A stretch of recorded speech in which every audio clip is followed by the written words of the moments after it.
Dearly beloved, we are gathered here today to get through week 31 of What Did Prince Do This Week? All right, that's all you're going to get because you know how it goes with the Prince deletes. So, welcome, Cassandra. Welcome, C. Lee. Welcome, Realign the DJ.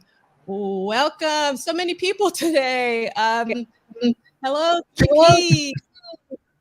Hello, Christina. Hello, Stone Freak. Hello, Audria from the ATL again.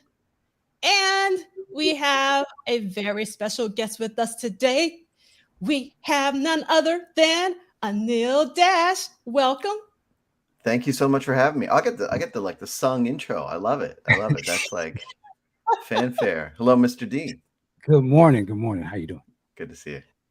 Good morning, Michael. Thank you so much for being here. You know what? Yeah. I was in the other. Oh, I was like, in the other room. The funny thing is, there's people in the chat. That is so hilarious. Is it really? Oh, they're probably in the wrong room too. Oh, you know what? Actually, go on. I'm gonna jump out. I may jump out and jump back in. Okay, I understand. All right. Hi, Clarissa. Hello, Annie. And hello, KMS 1984. Yeah, a lot of folks today.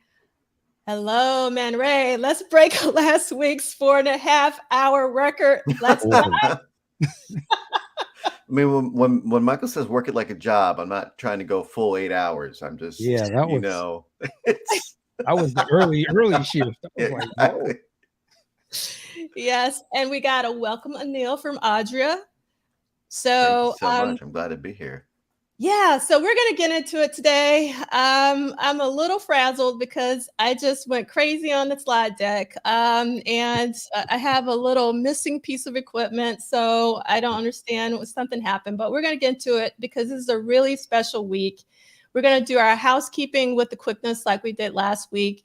The estate of Prince Rogers Nelson is not affiliated, associated, or connected with What Did Prince Do This Week book club series. We're going week to week, not date to date. You can follow the detailed schedule at our book club website. That's the bit.ly link. You do not need the expanded edition. Hold it.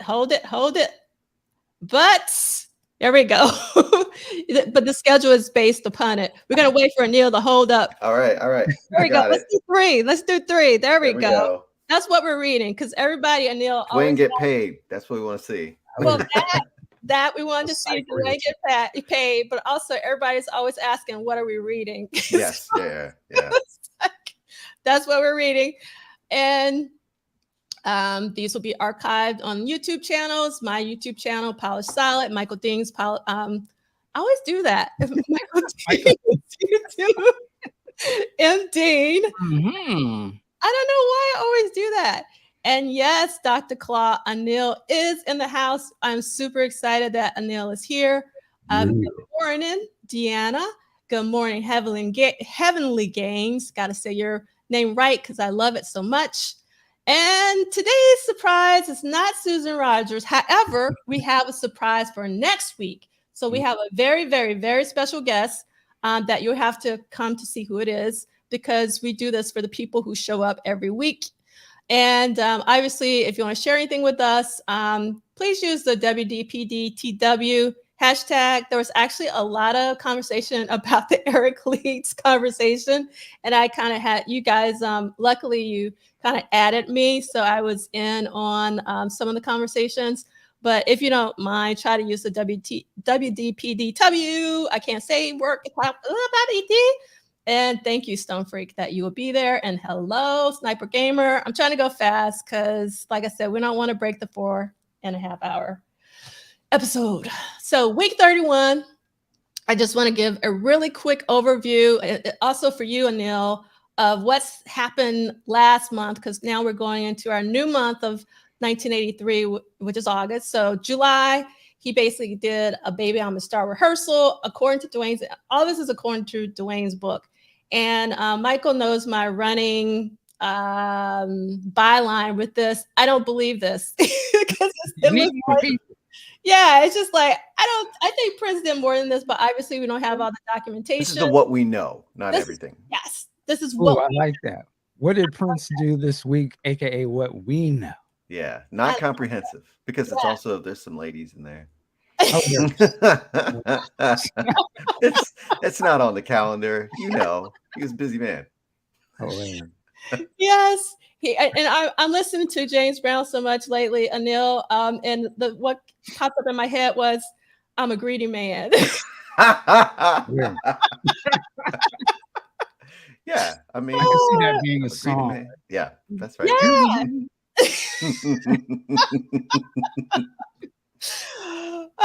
So okay, we got a Baby I'm a Star rehearsal. We got basic tracking for this unreleased song, I Know What to Say to You, and then question mark, that's according to Duane, writing and rehearsal of Purple Rain, and then maybe Darling Nikki in July, maybe in May, we don't really know, but some basic tracking happened. And some more. My alliterative brother, Blade Brown, is in the house. We got Myron in the house. And then we also have, there we go. Oh, I don't even have nothing set up. Look at me. I'm all slow today.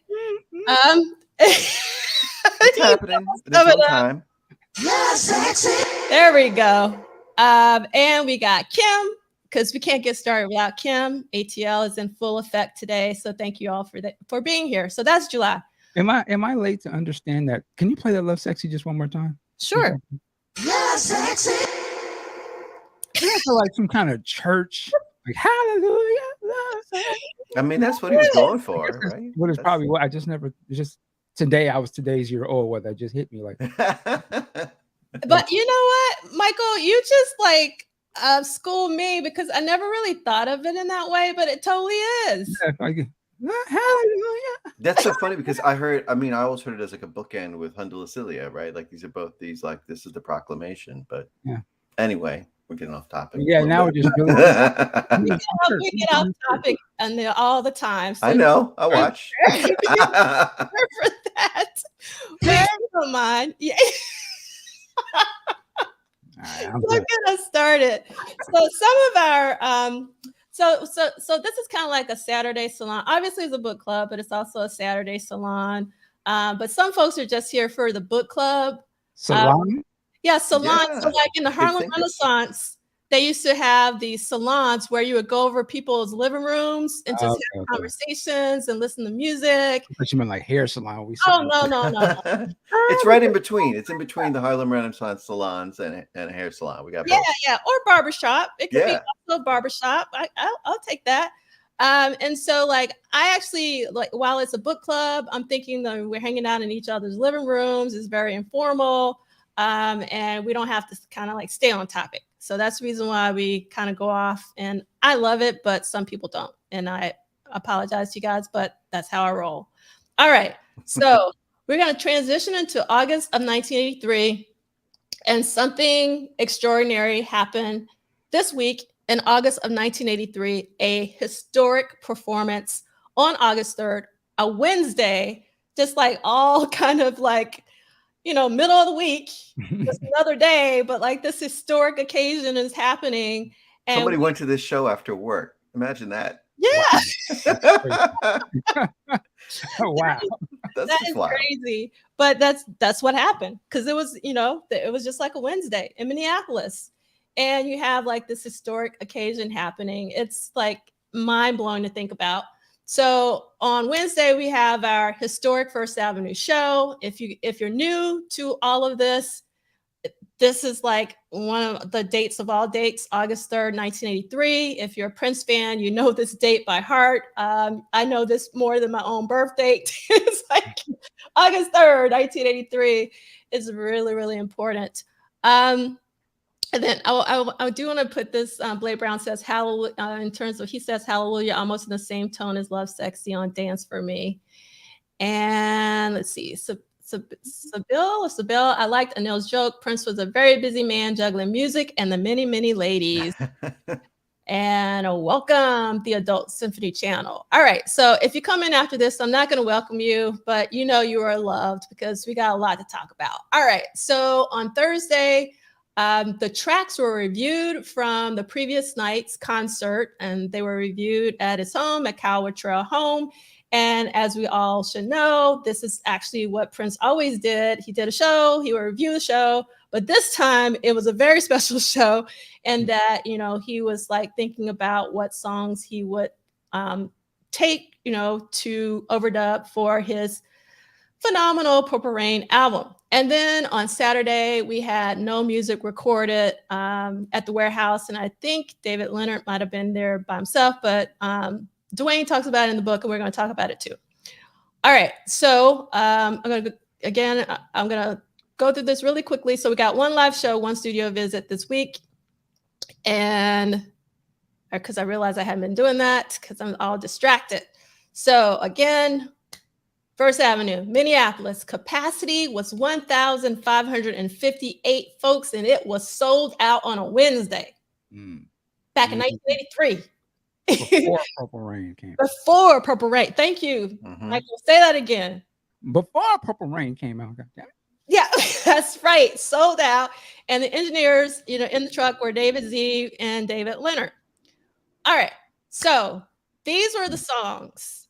And this wonderful photo is one of my favorite photos by Jim Steinfeld, if I'm pronouncing his name correctly. And so the songs were Let's Go Crazy. He just comes out the bat with Let's Go Crazy, just like he does on the album, just like in the movie. It's like he already knew how he wanted things to go. It's kind of crazy to think about this. This is like almost a year before. And opening with a song nobody's heard. That just blows my. Who does that? Right. Who does that? Nobody does that.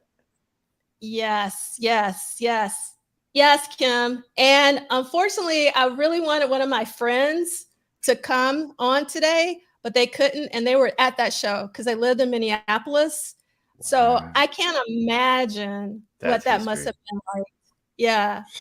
But I wonder, like, one of the things I would love to ask him, like, did he know it was history? Or because like some of the reviews that you read about, you know, they said that, you know, in certain songs, you know, people were quiet because, you know, it's the first time they're hearing it. I think they're trying to figure out, you know, do I like this song? Do I not like this song? And but I don't know, like those songs were so electric, you know, to take, you know, Electric Intercourse.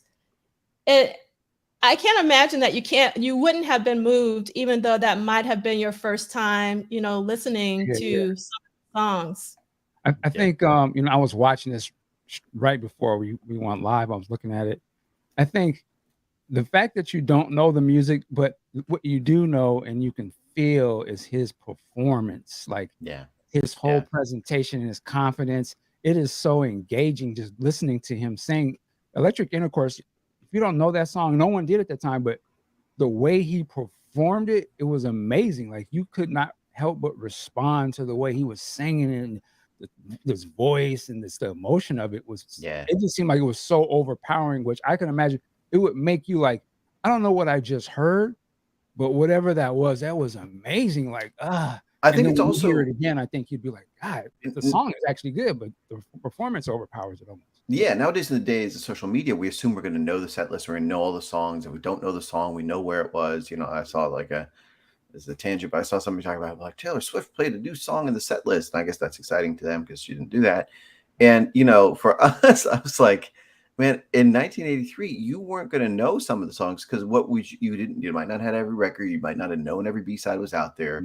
There was no list. There was no Prince Vault. There's no place to go and see, let me know every song. So a lot of times you walk into a show, then I think you would have maybe there's songs I don't know because I didn't get that record. Or like literally my hometown didn't stock some of these singles that had some of these B-sides on it. So like you couldn't get to it. So you might just be like, oh, I might be out of the loop on that. Let me just enjoy it for what it is. So I think it's a different mindset to hearing something you don't know, where you're like, let me get up on this instead of, did I check the box in my head on the list of what's supposed to be here? And I wonder that audience, just knowing that while we know who Prince is here, and he puts on a dope ass show, no matter what they're playing, I can imagine where they're like, yeah, he's playing on a Wednesday. It's going to be a great time. I don't know what the hell he's going to be playing, but I love music. So and he did have, I mean, you had Little Red Corvette hit. You had 1999 hit. I mean, this wasn't, this was still, he was already a star. And I was just looking at the, before we joined the flyer for the show, and the tickets are $25, right? Which is like, I don't know, $75, $100 now. Right. So it's not cheap. So you're selling out on a Wednesday with like real, and it's standing room or whatever with real, you got to pay. So like, that's a star. So I think they're already coming in warm to be like, we're going to like this show. Yeah. You mentioning Little Red Corvette, like when I watched the show, because I watched the show in its entirety last night, and what I was surprised by, but not really, because I was so I'm watching this historic performance about Purple Rain, but the crowd really responded to Little Red Corvette. Like that was their song. Oh, like they were because it was still on the charts then. I mean, it was still airplay, all that. Like it was a hit at that moment. And I mean, because the thing that's wild to me is he doesn't play 1999. He plays DMSR to close. Mm-hmm. Spoilers, that's the set list. But I think that's that's such a shocker to me, because I'm like, that was the current album at the time. And it's like very Prince, like Prince was Prince even then, where he's like, I'm not giving you the hits, I'm not giving you the title track, like I'm going to choose what I'm going to play. So there's someone wrote in here something that I wanted to respond to. Here we go. Blade Brown said again, because I probably cut you off. I was saying, thank you, Just Rules. I appreciate that. Thank you, sir. All right. So Blade Brown said, the foresight, hard to imagine what the next album would have sounded like if this show wasn't recorded. Interesting. Now, how do you guys feel about that? I have, I'm probably going to go another way than probably what you might say, but I'm curious, how would you guys think the next album would have gone if this was not recorded? Yeah, the live performance. That's interesting. Because, I think we would have still probably gotten the same type of record. Because I almost feel like when I'm thinking, I'm just off the top, when I think about the album Purple Rain, when I was first listening to it, the fact that those songs were live did not dawn on me as I was listening to them. I knew they sounded exactly like what was in the movie, but I knew the movie was a movie. So I didn't think that this was necessarily live, because the way it made it sound like it was in the studio. So I think he could have done the same songs, and it would have just been recorded however they were recorded. Yeah, that's sort of my feel too. Is like, these were the songs that were coming. I think he knew they were hits. I think the fact that they were done as live with overdubs was because of the energy of the moment and because the band was so good and it was locked in and all that. But I think they would have come anyway. I mean, I think I remember the surprise of the Purple Rain Deluxe Edition was the studio Electric Intercourse. I think none of us really knew that existed, right? And that shows that this was all sort of, he had to plan. And I mean, I think we've all heard that story during the filming of Purple Rain, where he takes to William Bland, the script writer, the tape of like, here's all these songs I've made, and we're going to figure out which ones to put in the movie. And I think some of these are on there because we know songs like Baby I'm a Star dated back for years before. So I think, that's something where this was coming. Like, he knew he had the hits. He knew he had the depth, the strategy of live plus overdub. And he did again in, some of the songs on, like Sign of the Times or whatever. I think that he realized that it had the energy where he was that good live that it was going to help him do that. But I think that was just a technique, not necessarily, it was a negotiable. And actually, even some of the stuff like Let's Go Crazy from this show was not used on the album. They recorded again in the warehouse right? So I think they just knew, like, we've got it live, like we know what we're doing, but we're going to decide whether that's the take or not. So yeah, I think there's a negotiation there. But the thing that I come back to for this show though is like, so of hits, just hits, like Let's Go Crazy, I Would Die For You, Baby I'm a Star, Purple Rain, right? And it's the debut of all of those. Two of those are, or I guess Let's Go Crazy is the only number one there. The other are top 10, right? I think it's a strong argument for the greatest pop music concert ever, right? I think you can make a very credible argument for like live show importance in pop music history. There is no other live show where you can claim debut of a band, debut of 4 different top 10 hits all at one show. You know what I mean? And literally anybody, you can, whatever you want to point to, you know, the Beatles, the Rolling Stones, like Stevie Wonder, whatever you want to point to, the greats. I don't think there's anybody else who's ever done it. So I think that's sort of and I'm always cautious about overstating, because obviously we love Prince and, like, you know, we think that whatever he does is the best. I don't think it's an overstatement. But you take Michael Jackson, you're like, he did a lot of amazing shows, but there's not one show. I mean, I think what's the Jacksons album when they do was it Shake Your Body live, and that became a single and got airplay and all that, you know, during the maybe it's the Destiny tour. They're doing that. And it's like Motown 25. That's it. Motown 25, right? So Motown 25, and that was like lip sync, and the song was already a hit. And you know what I mean? And obviously, no disrespect. It's the Moonwalk is iconic, like all those things, but it's one song and it's one moment. And he said, do that show and have 4 hits. And if that's the first time anybody's ever heard Billie Jean and Human Nature, and you know, and whatever, and then you're like, okay, then you're in this league, and you just cannot point to another show where you're like, in a catalog's worth of hits showed up, fully formed, brand new band that had never played together in that configuration, fully formed. I think that's that moment I think about, like, in retrospect, because like I didn't know about this show when it happened. I didn't even realize how much of the Purple Rain album was live-ish when I heard it. You know, I was like, oh, it just sounds like, because they would dub audience and noise all over songs all the time.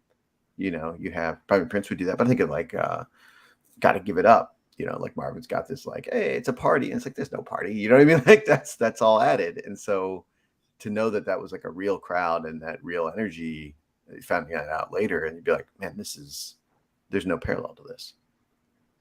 So can I just add to the one thing to the question again?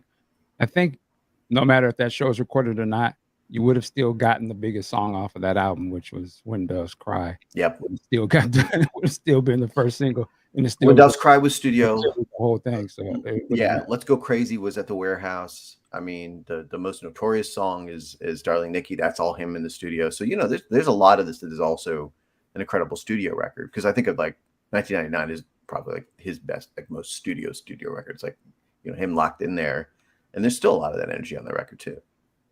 I think, you know, that's the point I was going to go towards. You know, like 1999 was such a fantastic studio project, and I'm in the minority. I don't put one above the other, but in terms of Electric Intercourse, I love the studio version of Electric Intercourse. I know some people are like, you know, the live version is so much better than the studio version. That's not me.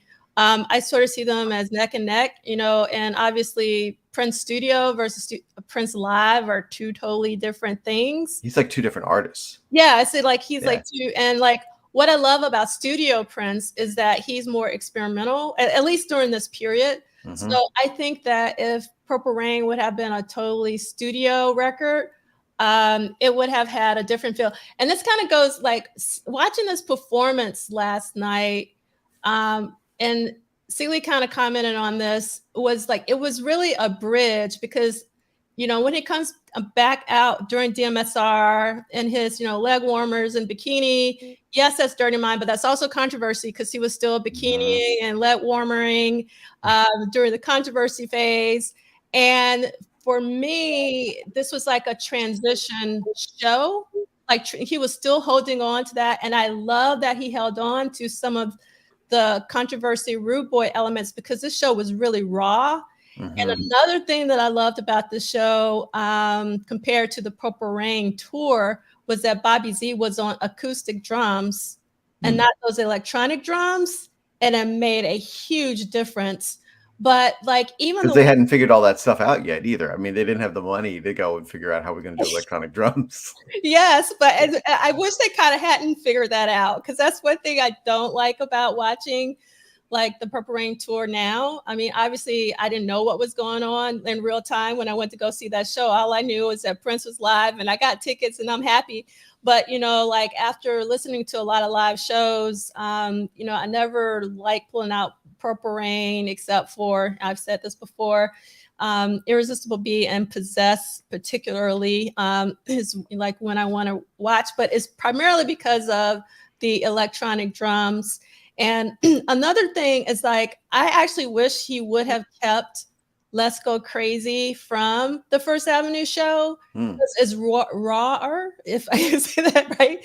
Yeah. It's like, it's more controversy, Rude Boy, 1999-ish. Yeah. Although I love that breakdown, because like the thing about the studio version, it's that long version.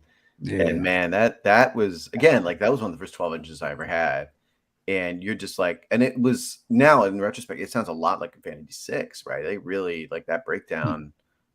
Especially I know they're circulating. If you all have ever heard the stems, the raw tracks in there, and you hear the different parts in that extended part of Let's Go Crazy, and I'm like, that doesn't, and that actually is the difference between studio Prince and live Prince, right? I think like there's a difference in terms of like how he thinks about production, because he's trying to put on a show. It's a different thing, but also lyrically, he's very different live than he is in like the deepest sort of studio. Like I don't think you would get Maybe I'm Just Like My Mother on stage. You know what I mean? Like that is not stage Prince. That is studio Prince. Like you don't get that same, or whatever, even later, the Ballad of Dorothy Parker, like that's studio Prince. And on stage Prince is like, let's get this crowd going, and not like, let's be introspective about my relationship with my parents. Like that's not, that's not like, throw your hands in the air if you got issues with your dad. Like that's a different that's a different vibe. So I think it is like you get different production, you get different lyrics out of live versus stage Prince, studio Prince.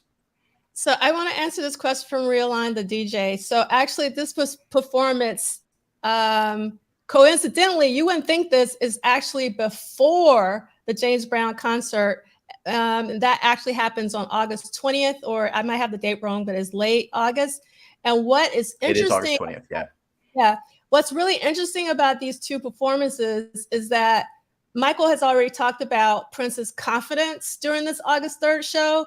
He had confidence, but it was like effortless, and he was enjoying himself. And he was also a little, in my opinion, a little bit more intimate. And it might be because he was at home, in a smaller venue. He felt like he was at home versus, because I was surprised when I realized, oh, this actually did happen after the James Brown, Michael Jackson performance, because he was a little shy. He didn't seem as confident.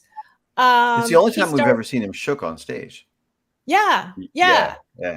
But he was super but weird. I would be sure James Brown. I mean, it's justifiable. It's the most justifiable thing in the world. I mean, and you got really Michael Jackson. Whatever you say about it, that's somebody Prince had on their wall back then. Yeah, 100%. But actually, I think there's a couple things that are interesting about that. I think the part is, one, I think that like at the end of the August 3rd show, bringing back the leg warmers and all that stuff, to me, it does feel like he's like telling his hometown, like, I'm still me. This is still who you know. This is what you saw. Like, I'm still me. I'm gonna give you an album cut. Like, we're gonna go back and do it like we did. And I think that's a really big part of like, I didn't change. And then the other part of being at that, so this show is August 3rd. The James Brown show in LA is on the 20th. And the reason they're out there is they're working on the overdubs of the strings on Purple Rain. So Lisa and Wendy are doing arrangements, on the cello part and all that stuff that happens at the end of the song. Lisa's adding piano parts, all that kind of stuff. That part of like, we took a break from working on the song Purple Rain to go to this show.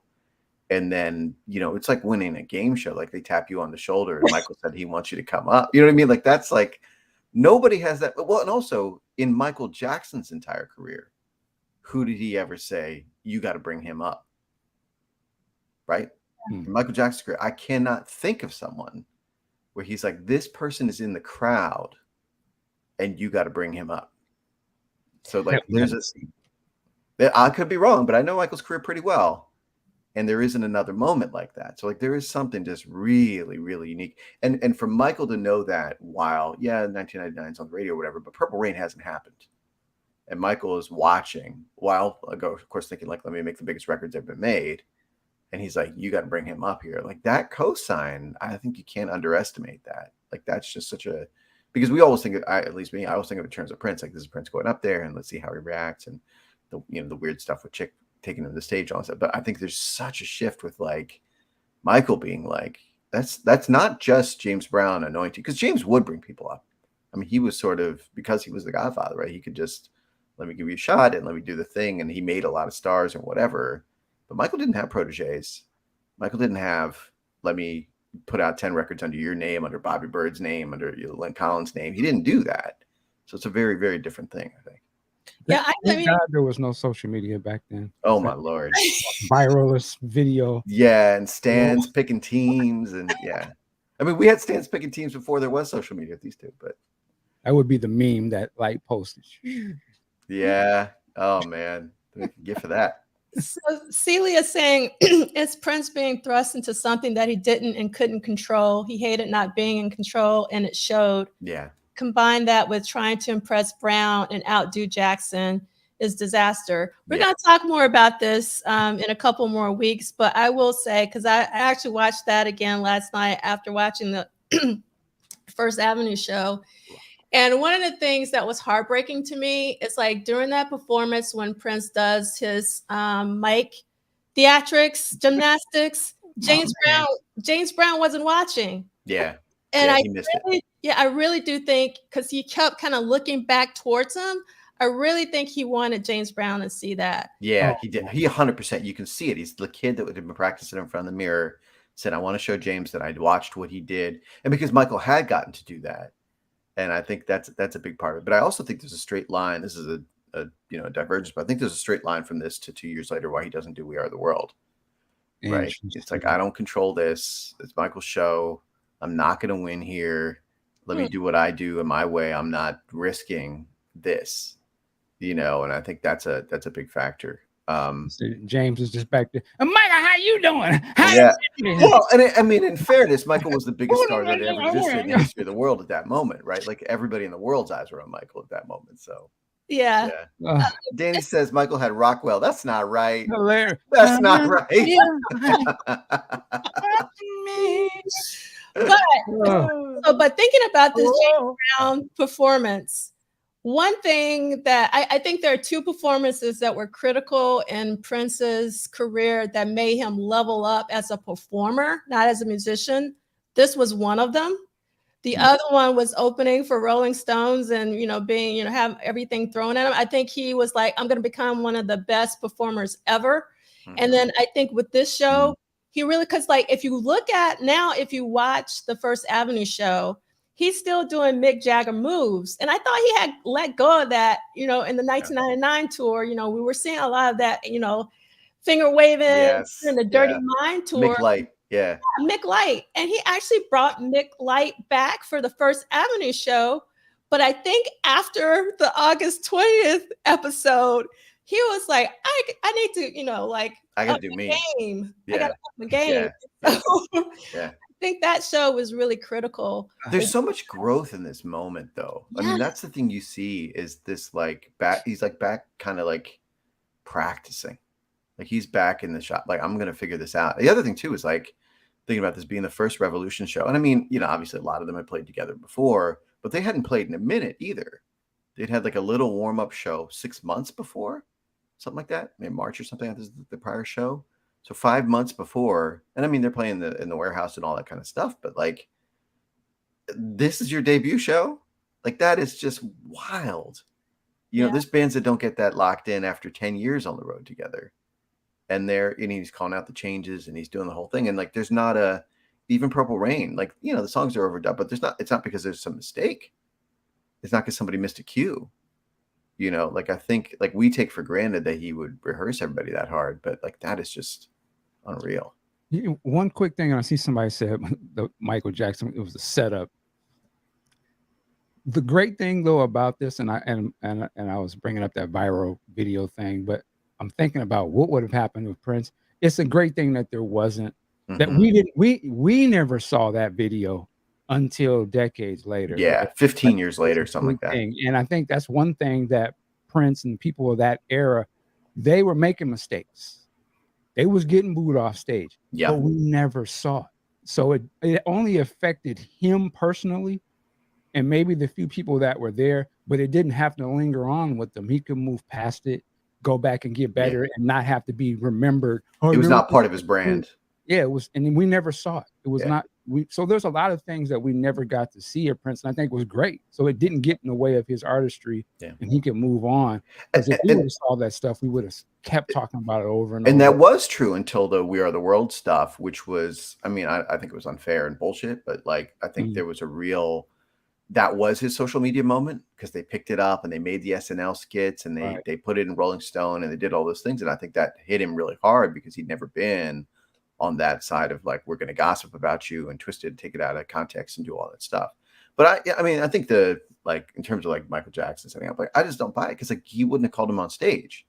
I mean, the flex is you sort of say, you watch me, right? If he was trying to put Prince in his place, he'd be like, we're up here, you're down there. Yeah. Right. Like it's obviously love. It's obviously love. There's no reason. Especially just like, we're gonna party like it's 1999. Thanks. How you doing? No, he would have taken a line out of the James Brown book and said, "Watch me." Yes, I got it. I got it. That's right. But I think that's sort of that part there, which is the like, you know, it is love.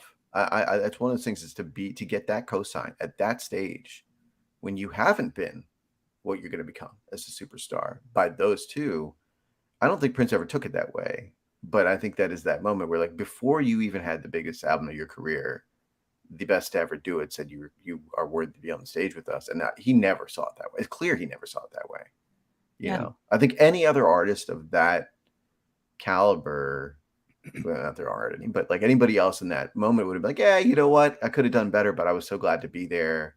But he didn't have that energy about that ever. Not once did he say like, man, can you believe I got up on that stage? That was great. You know, like no. So let's go back to our slide and just let's like, because I didn't read through these. So just right out the gate, because that's where we left off. We didn't get anywhere. 4 hours, here we come. It'll be a long show. You have too many hits. Too many hits. Too many. Yeah. So let's go crazy. I was shocked that, but not in the context of 1983, that he followed that up with When You Were Mine. How did you guys feel about that follow-up? Was he playing When You Were Mine a lot back then? Because I feel like he did it on Dirty Mind, but it wasn't the kind of cult hit thing it became later. I don't. I can't. Am I wrong? Can someone tell us in the chat? Was he playing that on the Controversy tour? No, it looks like it was. So I'm wrong.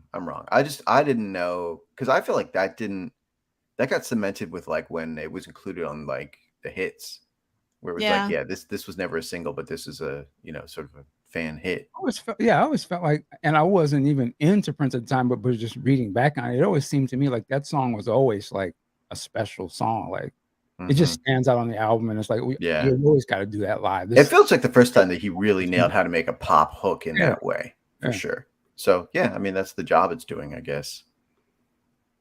So I just want to respond to Atara. I've never seen you here before. Thank you so much for being here. Thank you so much for your kind words. So we're essentially reading Duane Tudahl's book, which is Prince in the Studio Sessions, 1983 and 1984.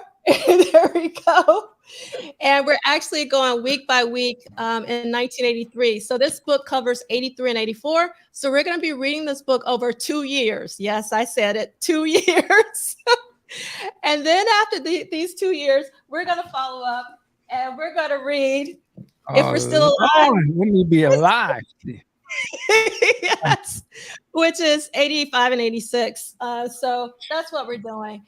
So yeah. Then we're going to read all of Wikipedia. Lord. What did Prince do in this life? Yes. When we're all like in the whatever they call it, I can't remember. Like when we were put into like that special consciousness on the interwebs, we're still going to be talking about Prince because that's how we do. So the third song, I'm actually kind of skipping around my slide deck. He performs A Case of You, which is a Joni Mitchell song. And for me personally, I actually found out about Joni Mitchell through Prince, but I didn't know about this performance in real time, but actually through the Ballad of Dorothy Parker because of, they helped me. And so like, I was like, okay, what is that? So then I went down this huge Joni Mitchell rabbit hole because Prince likes Joni Mitchell. So I'm supposed to like Joni Mitchell too because Prince does. And it actually happened that The Hissing of Summer Lawns is one of my favorite albums of all time. I adore that album. So I am thankful for Prince for introducing me to Joni. But A Case of You is essentially off of one of her most renowned albums, which is Blue, which was on Reprise, 1971. And that's the cover. I love that monochromatic. I'm a designer by trade. And I'm also right now, I'm really into Jack Robinson. You'll figure out why. And this is going to be a little mini rabbit heel. So it'll be quick. So these are some 1968 photos by Jack Robinson. It's actually in this book that I have. It's all about books called Jack Robinson on Show. And basically, Joni was photographed. These photos were from 1968. And she had just released her first album and was about to appear in a concert at Carnegie Hall. But the reason why I'm showing these Jack Robinson pictures, and you should know that her first album, or it was Song to a Seagull, and they actually named it Joni Mitchell because if you see the cover, if you have the cover, they actually cut off the words, and so no one knew that was the title, and they just made it they made it eponymous, so like Joni Mitchell, but it's actually Song to a Seagull. And it was recorded at Sunset Sound. So for people who don't like my rabbit holes, there was a connection there, Prince connection, Sunset Sound. There you go. All right. And then, so Jack Robinson also photographed Miss Tina Turner in 1969. And these photos were, and this is my favorite photo that he shot of her. I have it on my wall, very, very large. I see it every single day. Love, love, love. And he photographed those shots on November 25th, 1969. And Tina and Ike were on tour with the Rolling Stones. And we just talked about Mick Jagger. And there you go, your 3 degrees of separation. I mean, he's even got Warren Beatty looking good here. Like, I was like, yes. Wow, who's that? I was like, he's looking sharp. I only know old Warren Beatty. I'm like, oh, okay, I get it now. This is why. Yeah, it's a phenomenal book. Oh, and then while I'm here, since we're talking about a phenomenal book, let me see if hopefully I can find it with the quickness because I don't have it. He has this amazing shot of Roberta Flack that I had never seen before until I got this book. Oh, I'm going to go full screen. You're going to have to deal with me, unfortunately. So this is one of the iconic shots from that same Tina. Yeah. That's an incredible shot of Tina. And then, let me see if I can hold on one second. And here's another shot. Since we're going down a rabbit hole, you guys kind of see that one. Amazing. Then I also love the shot of Diana Ross and Grand Central. Oh my goodness. That's that beautiful? And then, let's see. Man, I've never seen that one. That's amazing. Yeah, that's an amazing shot. And then let me see if I can find this. Oh, I think I just passed it. Nope. We got Edgar Winter in here.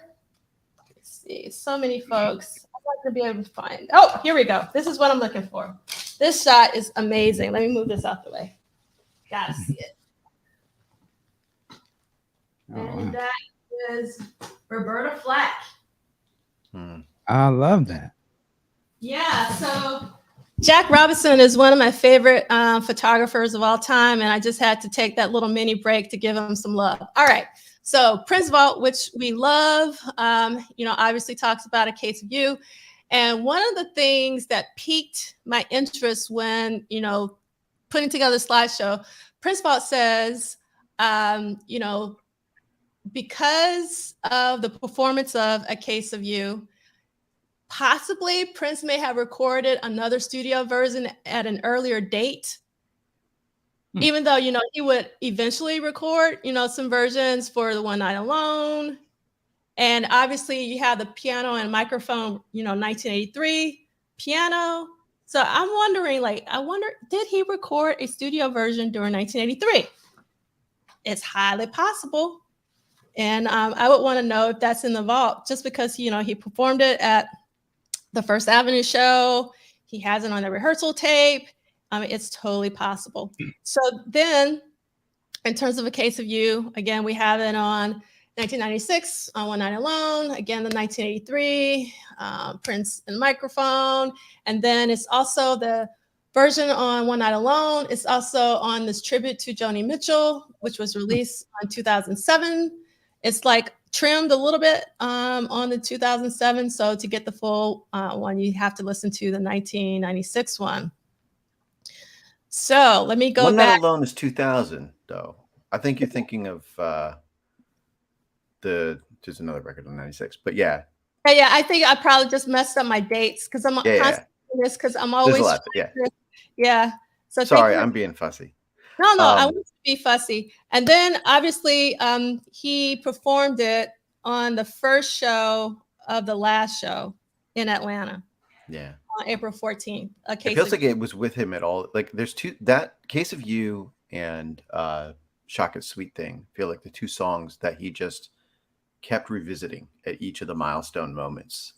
Like each of the sort of like, here's a new chapter in my life, here's something, or like, you know, when his father passed, or, you know, all these different big milestones in his life. Like he comes back to them. Like he had to know this August 3rd show was a milestone. It's the new band and all the new songs and whatever. And it's like this he had these like anchors, I think, that he came back to all the time. Because I think like, you know, he's 13 when KCU comes out.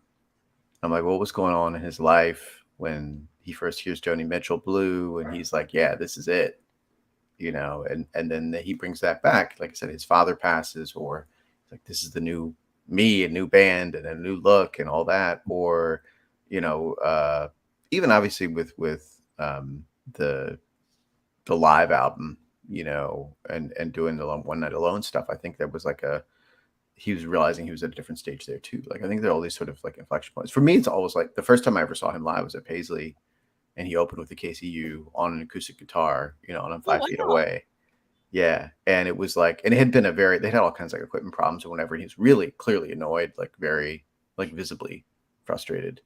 And then he just comes out and it's just him and the guitar and he plays KCU. And I was like, man, this is, you know, it was incredible, obviously, just see him, but it was also like clearly like that's him like finding his calm, you know, and then he went into Sometimes It Snows. I mean, it was just like a really, wow. Like they're in some place for him. Yeah, I mean, you start the night, you're just crying, you know. What a way to start a show! And then that was the first time I ever saw him. That was your first show. Yeah, and I was 5 feet away. This was 95. This is Love for One Another, and we went up. Yeah, we went up to Paisley, and it was it's like it is that Willy Wonka thing, like winning the golden ticket, and you go in, and you know it's 2 a.m, and when he starts, and all that, you know, classic Prince show stuff. But I always think of that with this August 3rd show, which is like, that's like, I feel like it's like a reset button for him to be like, you know, and also that would be especially unexpected in that moment, right? He's still like peak bad boy, peak like, you know, too hot for MTV, like whatever. And then comes out with like, here's my new band, and we're doing and this is a, you know, first time. Wendy's there. It's also, this is a charity show. You know, there's a fundraiser show, and he's on. I think he's a little bit on Good Behavior too, because it's like, oh, it's for the kids, you know. And so you come out with that Joni Mitchell. Yeah, a little bit until he comes back, as I say, Jamie Starr, and we will. So actually, TP is asking, wasn't he 13 when his dad kicked him out? I don't remember the exact age, but I think it's all fuzzy. I think there's a lot of back and forth. I don't think there's a one date, but definitely he's going through turmoil at that point for sure. Yeah, for sure. And so then after A Case of You, we have Computer Blue. I mean, I don't know about you guys, but we were talking last week about swinging. I think that Bobby Zig was swinging on Computer Blue. It just has this like extra, I don't know, oomph to it. I really love the live performance of Computer Blue from this particular show. It's really interesting, like the songs that he decided to keep an overdub and the ones that he actually decided to redo, because I would have probably done the opposite of what he did. And obviously, Prince is Prince. Like I would have kept the Let's Go Crazy, the Computer Blue, and the Electric Intercourse live, and maybe did some overdubs on those. And I would have done, Baby I'm a Star, I Would Die For You, and Purple Rain maybe over. That's so Oh, you're the editor. Yes. But you listen music first. yes. Right. And so I think that's part of what you're getting to. And I think he was really, like I said, the Computer Blue is another one of those, like that's a studio song for him, because you see how much he tinkered with it, how many edits and different versions there were, including the lyrics were a big part of that to him. So he's probably listening with that lyrical ear and the almost the engineer's ear that he had and doing that. Because like the other thing I think about with Computer Blue is it's a very complex suite, right? It's a very sophisticated song. I don't think his bands could have necessarily always done that at every point. Like I think you get a band to a certain point. I think Wendy's introduction helps with being locked in on that. I mean, Des is obviously incredible. I think they just weren't trying to do that. And so I think there's a real like confidence of like the band can do something this ambitious, or I can lead them to do something this ambitious, that I think comes from that. But it's also, Computer Blue is interesting musically because the melody is not one you'd write on a guitar, right? It's clearly, it comes from that Father Song thing, comes from the piano piece first. And it's because it's very awkward. You play it on a guitar and you're doing a lot of weird changes. And it's like, oh, this is a piano piece on guitar. I think that just shows his like writing across, like giving harder things for the band to do and sort of saying like, I'm going to trust they're going to carry me. That's just such a, I think that's how you end up with the studio version, right? It's you're like, I got to be able to control every note. The control freak takes over versus the vibe of being on stage. Yeah, but that vibe is cool. Can I say about Computer Blue real quick? Just as you're talking about Computer Blue, to me is to what Ballad of Dorothy Parker is the Sign of the Times. When I think the Ballad of Dorothy Parker, I'm like, whoa, that's Prince on some advanced. Okay, whoa, this dude's serious. Listening to 1999 and then hearing the full version Computer Blue, that's like, oh, okay, this cat is on some other. It's like, this is not casual. Yeah, this actually, I think, go back to that other question. If that concert wasn't used or whatever, I think this song, if it was the full version, would have been the standout of the album. Actually, would have been like, yo, Prince is awesome. Like he's complex and it's the streets, but it's on some other technical wizardry and playing. But the contrast between this and When You Were Mine, right? When You Were Mine is like, it's like a nursery rhyme level. Like the first time you heard it, you can sing along.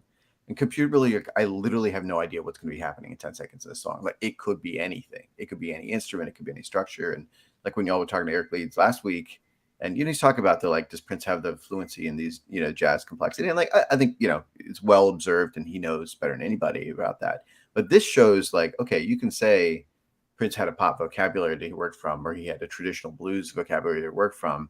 But this shows like, okay, that's no limit. That you can still just bend people's brains. With that, say he has a constrained palette, you can do anything with it. And this sort of proves you don't have to know every set of changes Charlie Parker ever did in order to make something that's going to be really complex and challenging. What did you say, Michael? You said this was his crystal ball? This is crystal ball. To me, it's the same type of like, I'm going to do some next. It's going to be next level. Apocalyptic. It's going to be, you're going to get you that. It's going to draw you in. It's got a climax. It's the ultimate. The scope is enormous. Yeah. I mean, there's a lot of the stuff musically that I loved about Rainbow Children was the next time I felt like that, where I'm like, yo, he's going some other place. And it's not a standard 3-minute pop song. And here's your hook and your chorus and whatever. It's like, this is me really trying to challenge you. And I think especially pretty much all of Around the World in a Day felt like he was in that space. He's like, I'm going to take you with me. He was on his AI, tinfoil Koofy. Yeah, way back home. Yeah. He was on Did Poor Lonely Computer Yeah, he was early with it, man. Yeah. Can I go on a tangent there? Yeah, of course. Computers. So if you watch the live show, it I starts with forgot who that. we got here on the goddamn show. Of course, this brother. Tech But talking. I'm a guest. I'm trying to be respectful. No, you're not a guest. You're family. Remember, I we're in appreciate the that. living room. Yeah, We're- as long as I'm Good going on walk. it, can I tell you, it's such a joy because I'm usually in the comments with everybody to be on. I appreciate you both so much. You do so much work for the community. You know, Michael, you and I met for the first time. Was it 2 months ago? Right Yes. now, 3. Yes. And after knowing each other, folks should know 30 years we've known each other online, which I know I'm not trying to snitch on how old we are, but you know, I'm like 30 years to know somebody and be like, this person's going to have a thoughtful Yeah. look at this and get this and the context and even the trust where you're like, you know, is it just me or this wasn't that great? And you can only say that with, you know, family, you know what I mean? Like, where you're like, I'm not really feeling it, but am I missing something? Like that stuff. And then, you know, D'Angelo, you just convene us all. And that is a powerful role. That is building community. It's one of the great gifts that Prince gave us is to bring us all together, you know? So I'm so grateful for that. I'm going to nerd out though. So you watch the video and I had the like janky VHS copy of a copy back in the day. And it opens with that shot of Prince. And I think it's one of the same shots that ended up in that Warhol Supreme Court case is what they use as the basis for the art here. And they had that like low, like 80s computer looking animation. So I went on a little journey on Twitter back when we still had Twitter to try and find who made the RIPX to try and find who made the art there. And so First Avenue would do computer animations, and it's probably like an Apple II computer or something. I don't know what it was of the artists of the time, whoever was playing. And I got the woman's name. I'll track it down. I'll share it after. But they don't have a clear idea for sure of like who actually made these animations. But that jumped out to me when I first saw that VHS tape of the show. The first time I saw it, probably back in the 90s, I was like, man, where were they doing that at? Where you had like this computer animated drawing of the artist, because that was cutting edge. I mean, it's cutting edge in the 90s, let alone to do in 83, because you would just put up like a name on a card and put a light on it and made this is who's playing last night, you know, tonight, and here's the marquee. And that to me was always linked with hearing Computer Blue in this show. Was like he was talking about the future, he's talking about technology, he's talking about the way these things were going to shape our lives and our worlds, and it just seemed so appropriate to me that it also opens with like, here's a computerized image of this guy, because I'd never seen that before. I mean, I think it's the first time I ever saw a computer drawing a picture of Prince was the opener to this show. Yeah, actually watching it again last night, I was like, that was pretty sophisticated for the tools that they had back then. Yeah. And I too, and when I was watching, I was like, how did they do that? And you know, whoever did it actually did it with some love, because it wasn't just, you know, thrown together. It was very well done. And you couldn't just like, nowadays we just point a digital camera at something, capture and do whatever. Like you had to actually like draw it. You had to do this work. The woman's name that they guess would have done it is Ruth Mason. Ruth Mason was the AV at First Ave at the time. And she would have been doing this literally just as a labor of love. And it was created in-house at First Avenue. Andrea Swenson helped me find that. I just wanted to call that awesome. out. Yeah. And shout out to Andrea. We love her. Yeah, she does the work. Yes. That's all. That's, you know, we work it like a job. That's what we do. Michael would say. I love saying that, as Michael would say, as Michael is right here with us. I just get a kick out of that every single time. I love that phrase. I say it all the time. So, you know, you know, Anil, you were talking about how When You Were Mine compared to Computer Blue just seems, you know, a little odd, you know, and I thought it was an odd song to put in the set list. But watching it last night, I think one that was even odder was, why did you follow Computer Blue with Delirious? I was like, I thought that was really odd. I don't know about you guys. I felt like that's just keeping the crowd. Here's a song, you know, here's a crowd pleaser. Delirious was a hit too, right? Let's not forget. I'm trying to remember when that single would have come out. Would have been right around then, because it was one of the later singles on the record. So that, I feel like that's all that is. It's just like, he always did that, like one for you, one for me. Like, let me challenge you a little bit, and then let me give you a little bit of candy, and then let's keep it moving, you know? Yeah. Oh, the single came out August 17th, 1983. So it might have already been at radio, Right. but it came out 2 weeks after. I mean, that moment, there's just so much going on. Rick James' Cold Blooded is a month before. Madonna's debut is a week before. Oh, wow. I mean, you just have like hits and hits and hits coming out, and yeah. So I think Delirious was like, this song, it's about to be a hit. This is the current record. Let me give it to you. So Kim always gives us a time check. I can't believe it's already one. This is a business. You ain't too far gone to see that yet. You have no idea. So I had to do this. You got a Billy Sparks us already? All right. Yes. So I put together these decks. This deck took me about 10 hours to do because I have so many images, and I apologize for the year error. I'm always having errors because I'm trying to squish it in between my day job. So I apologize. I really no. That's. I mean, you're doing the work. When I say like, here's the other data, it's just love. Yeah. No, but it's just sorry. Yeah, but the point I'm trying to make is that one of the Kim, we might go past our two, and then Michael and Neil, you guys have to leave. I totally understand, but I put a lot of time into this slide deck, and we go. No, let's do it. I've abandoned my child to this. I got focus. I'm neglecting responsibilities. This is it. Yes, and also it's a pretty epic, date that we're talking about, and Prince deserves it. So that's why I'm doing it. Not for us, but for him. He deserves it. So we're gonna give him yes. There you go. That's what we're gonna do. So after Delirious, did anyone want to say anything about Delirious, the live performance? It's fine. It's fine. Yeah. It's never been my favorite song. It totally is him doing his bit of rockabilly. Yeah. Stray Cats record comes out that I'm trying to remember. It's right about then too. So like, he's in the moment. He knows what's hitting and he wants to have some of it. But don't you think it would have been like a 1-2 power punch if he would have went from Computer Blue directly into Electric Intercourse? Now I think that, but for a crowd that's never heard either of them to go 20 straight minutes of like, let me just challenge you. That's a tough. He's good, but like that's tough to bring people along. Yeah, everybody already is still like, whoa, Yeah. Stray Cats, Rant and Rave the Stray Cats comes out August 15th, 1983. I mean, he's right on the moment. August 15th. Yeah, so that's but that might have been their second record. So I don't know their catalog that well. But I mean, that's the thing. It's like he's just right on the moment. He's like, this is hitting right now, and I'm going to give you what's hitting.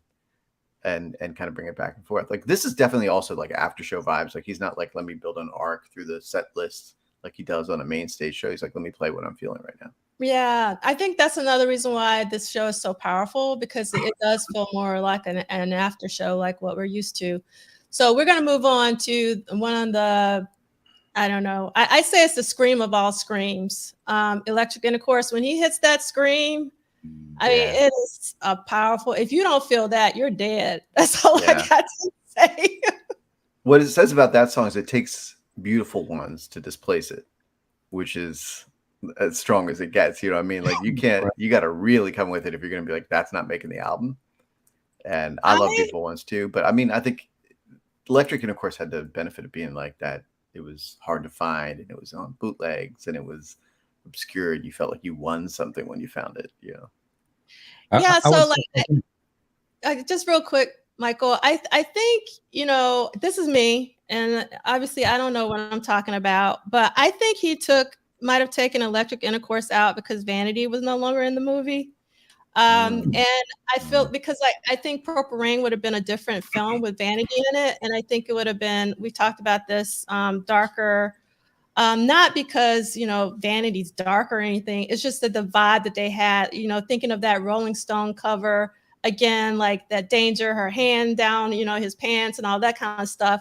And I don't think Electric Intercourse would have fit Apollonia's character in the movie, but I haven't changed my mind. I'm not a big fan of Beautiful Ones. I never have been. I don't like the dun dun dun dun dun dun. Like it's just so repetitive. I would have taken Electric Intercourse, Michael, any day.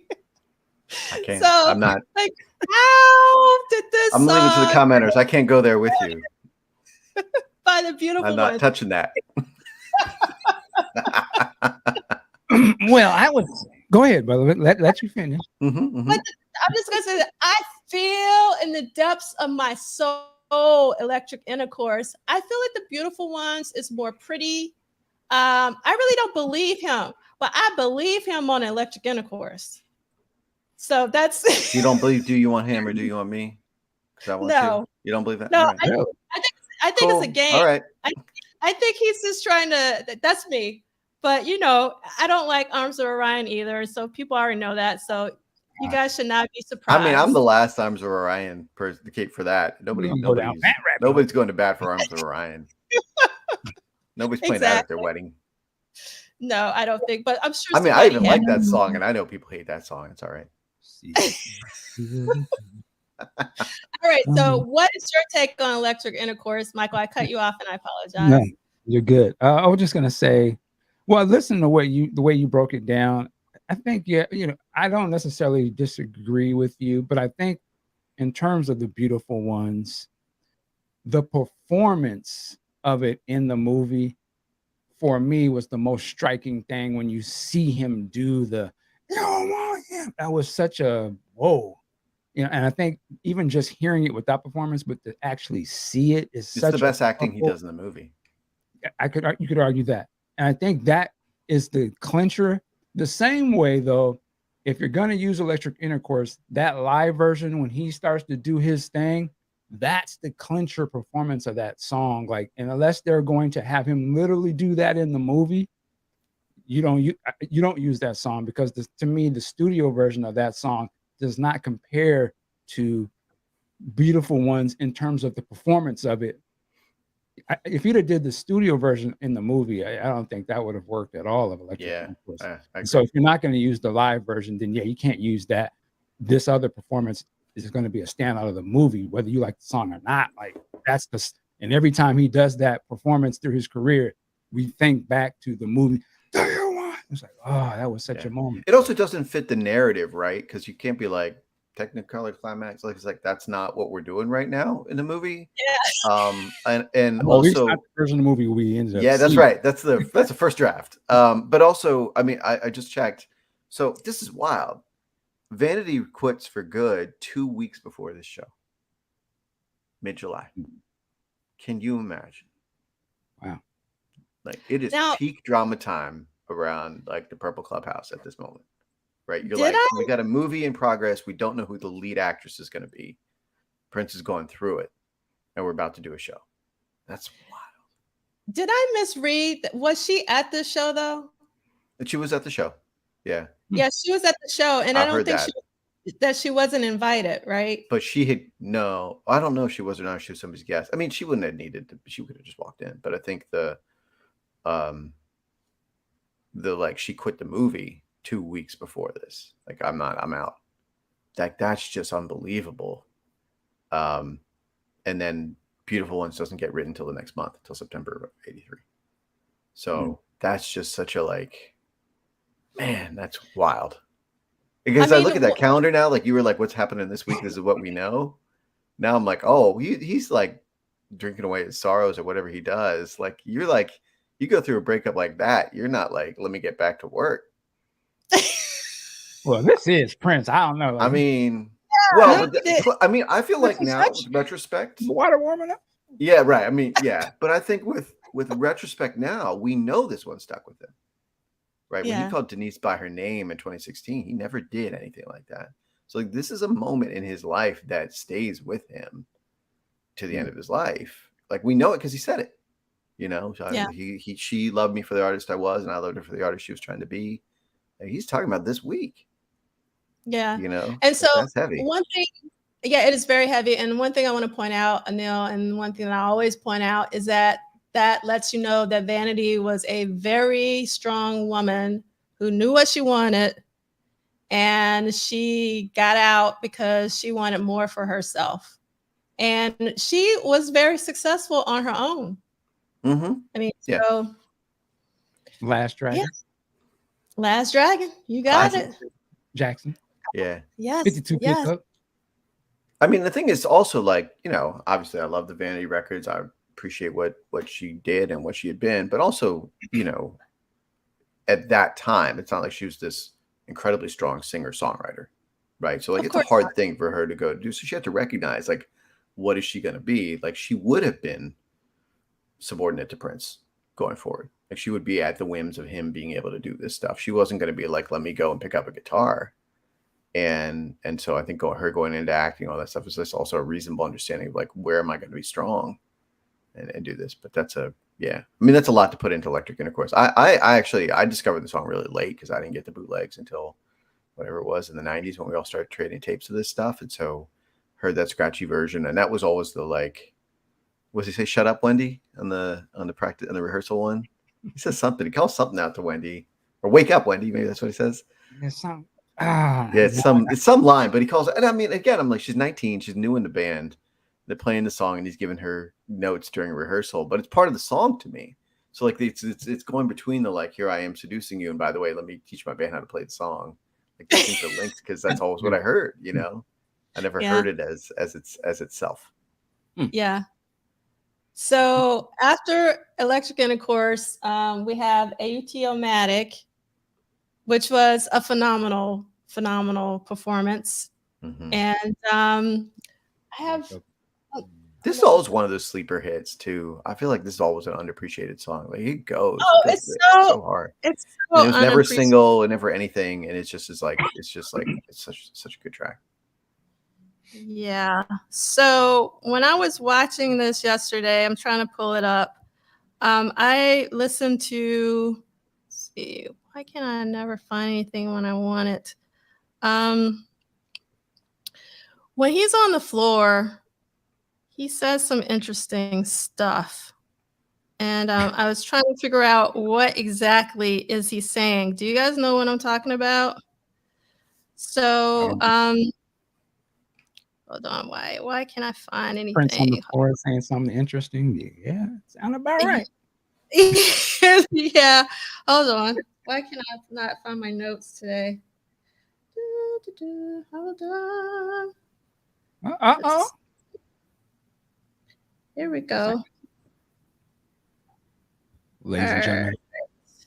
Okay, so for those of you who have the video for homework, I want you to go to 31 minutes into the show when he's singing Automatic and he's on the floor and he's saying stuff. So this is what I think he says, but I don't think this is right. At least I hope it's not right, but we'll see. So he says, if I had my way, baby, I'd undress you right here. I take those panties down to your ankles, and you know what? I can't say this. So you want to type it out, and we'll say. You're quoting. Yeah, you're quoting. It's not you. Let me type it out. This is what I hear, and I listened to this probably 20 times yesterday, over and over, to try to figure out, is he really saying this? So here we go. I'm almost there. You can't even say it. That's funny. Yeah. So there we go. It's in the chat part. Oh. I mean, yeah, he would say something like that. We don't have to read it. I'll read it. I'll say it. Yeah. Damn it. Research. Yeah. I do things to your butt you never thought imaginable. That's right. Hit me one more time. And that's so this the is band. what's going on in your mind. Dude, this is the man that wrote Wonderful Ass. That's not. Yeah. So sure. I'm talking when he's on the floor, like rewind, like put it on a loop, and you try to figure out what he's saying. So I know he. Yeah, because I'm trying to figure out, because I was just like, did he really say that stuff? Yeah, for academic purposes. Like, what is he saying? Academically searching through what Prince do to my butt. Exactly. All right, sure. Oh. All right, okay. So that's just something I want to know. And I'm not even into lyrics, as you guys know. So, maybe C-Lee can help me out. Suddenly you've changed your ways. No, because I'm going like, really? Like, why would Prince? I don't know. That's lightweight. That's light work for Prince. Yeah, I mean, have you heard a Prince song? Because he doesn't. That's nothing. That's not nothing. Come on, I man. know. But I was He has said more scandalous things about his own ass than that. Okay, so that's nothing on stage. Like, many times. Like that's not. 83 Prince. Yeah, please. This is toned down, actually. Yeah, that's nothing. But I really want to know what he says. So if someone will do the work and let me know what you hear, we maybe gotta get the AI to split out the audio and get just the vocals, isolate it, analyze it. That's a great idea. Scientific confirmation. He did say "but." The man said "but." Yeah. 21 minutes in. Okay. All right. So That's the least anything I can else? hear. I thought it was gonna be something scandalous. I know, right? I was like, well, she can't say it. I thought we were gonna find out what we never got a video of this concert. It's like, oh, he says something just too dirty for YouTube. All right. Tipper Gore in the chat. That's right. We got Tipper Gore scandalized. They cloned D'Angelo. They cloned D'Angelo. Oh I my agree with God. Celie. I think it's metaphorical butt, not literal butt. Yeah. I agree. Thank you, Celie. That makes a lot of sense. Appreciate the analysis. Yes. I want to think you meant literal. Yeah. We gotta have some humor in the show. So that was your humor. All right. So after AUTO-matic, we got I Would Die For You, which I think is phenomenal. God, the more time passes, the more I love this song. Yeah, I feel like I grew up with it, and then you listen to it again with fresh ears, and you're like, God, man, that guy could write. Yeah. Brilliant. Yeah. Yes. And then short like that, and just like, yeah. Also, like the editing, because he's like not like you draw things out a lot. Then you know, like even the like Purple Rain tour, and you're like you get 20 minutes into Purple Rain. It's like, okay, I love the song, but we're 20 minutes in. You know, and this is like short punch. Like at least you wanted more. It's good. And have you, just to throw it on there, have you heard the version he was doing? Like I think it was the Controversy tour. He did the song a few times, and it's just that. Yes, yeah, I wish there's a studio version of that one. Like he's got that kind of rock edge to it. Yeah, it's amazing song. And then, so what I find incredible is that at the show, he goes from I Would Die For You right into Baby I'm a Star, like he would on the album, he would in the movie. He already knew it. It's pretty Although crazy. I wonder if these were going to be sequenced this way on the album without this performance having been like that. You know, because like it might have been that the sequencing was shaped by this performance because they went together. I think it was. Yeah. I feel like that made it inevitable that they would be matched up. Yep.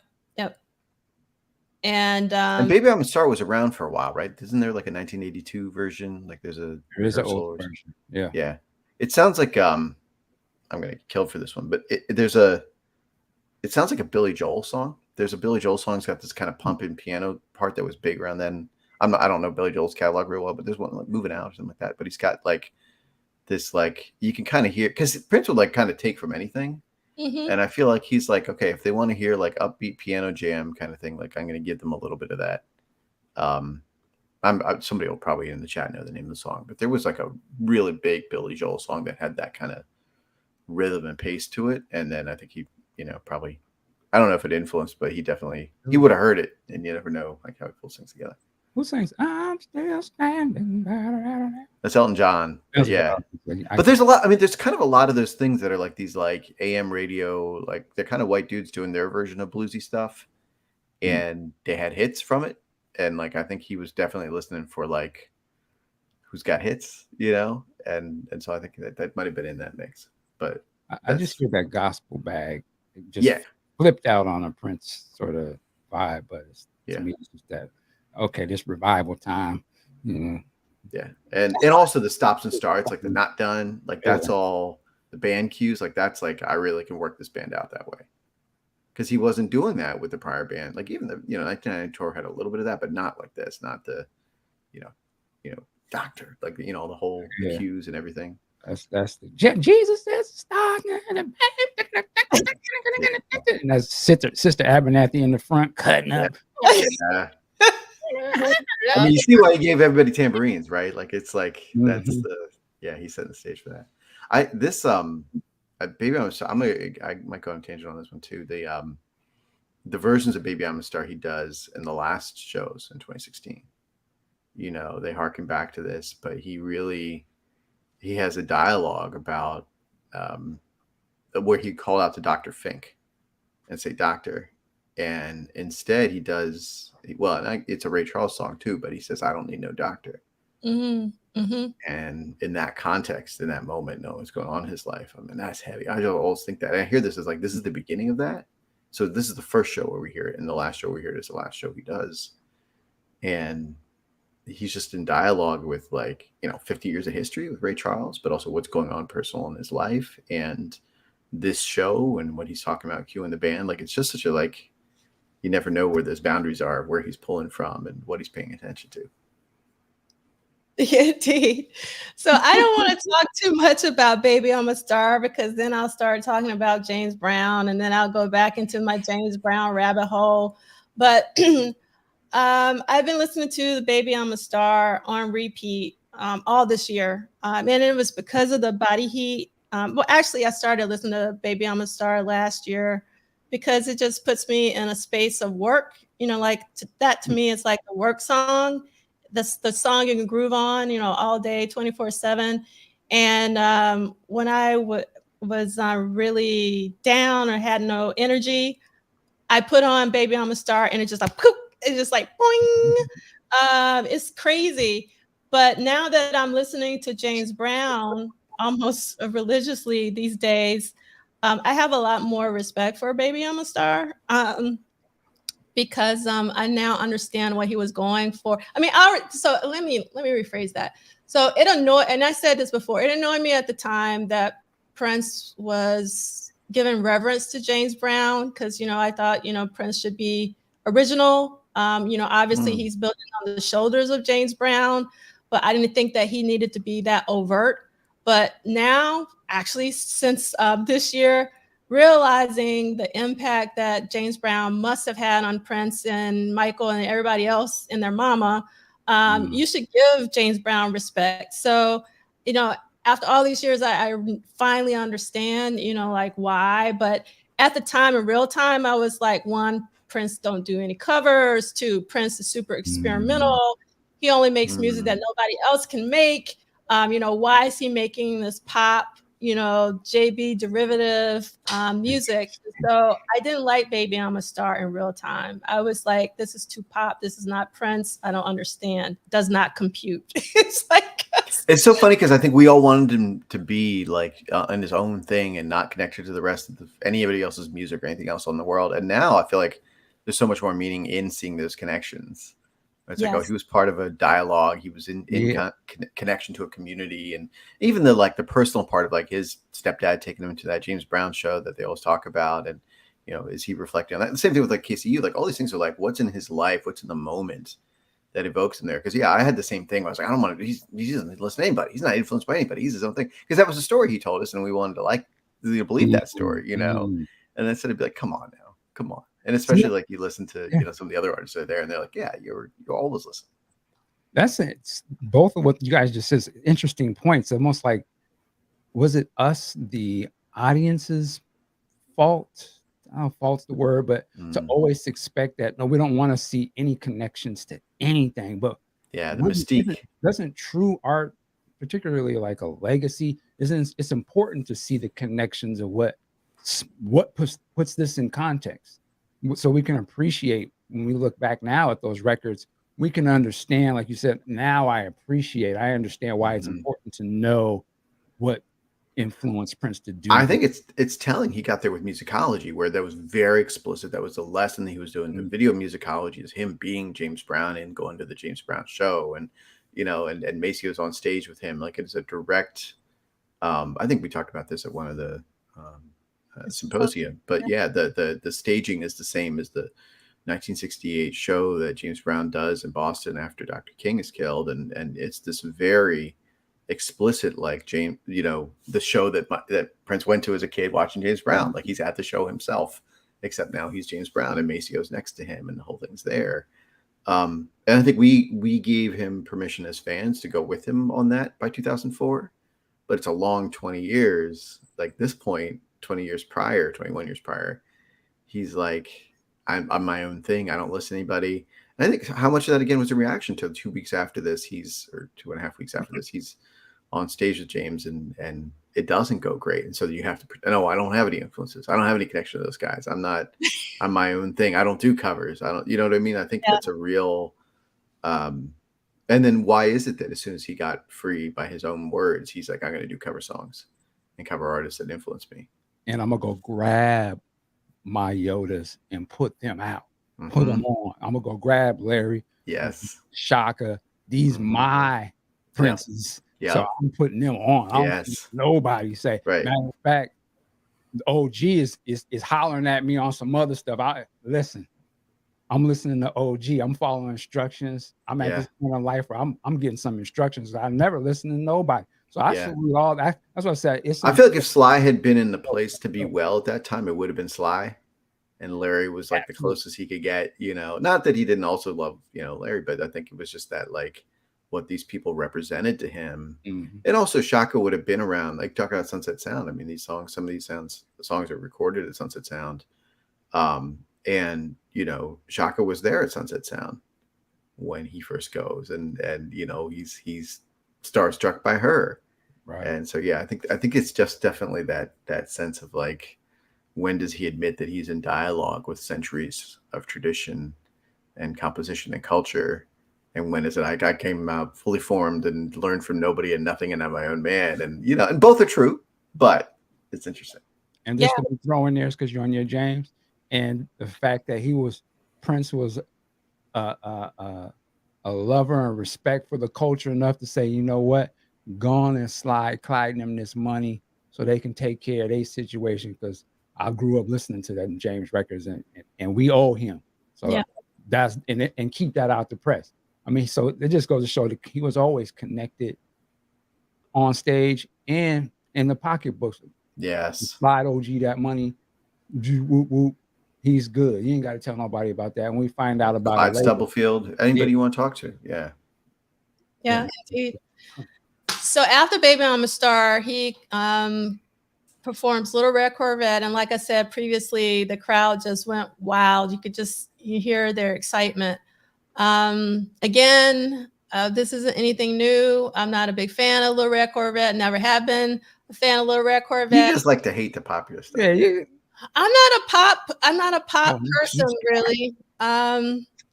Yeah, so it didn't work. This is the same thing here. Like you listen to that long version. Yes, I love Mayday, and it's just like that was another one of those where I'm like, this guy is on some other shit. That's where you take something from being When You Were Mine into being Computer Blue.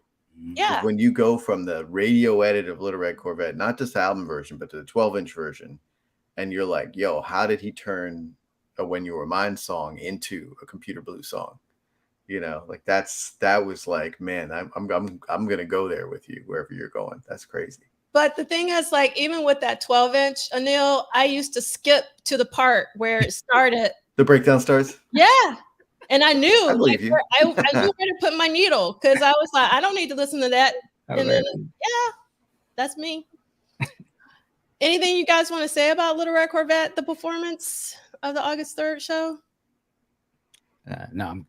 I just think about historical context. So it's just about peaking maybe 6 months before. Mm-hmm. So this would still be getting a lot of airplay. Songs didn't fade from their airplay that quickly then. So you know, they would have heard Casey Kasem talking about it 3 days before this show. You know, like that's rare. Again, and to be in Minneapolis in that time and have the person who actually created the song be there in front of you in a small club playing a song that's still probably top 40. I think that's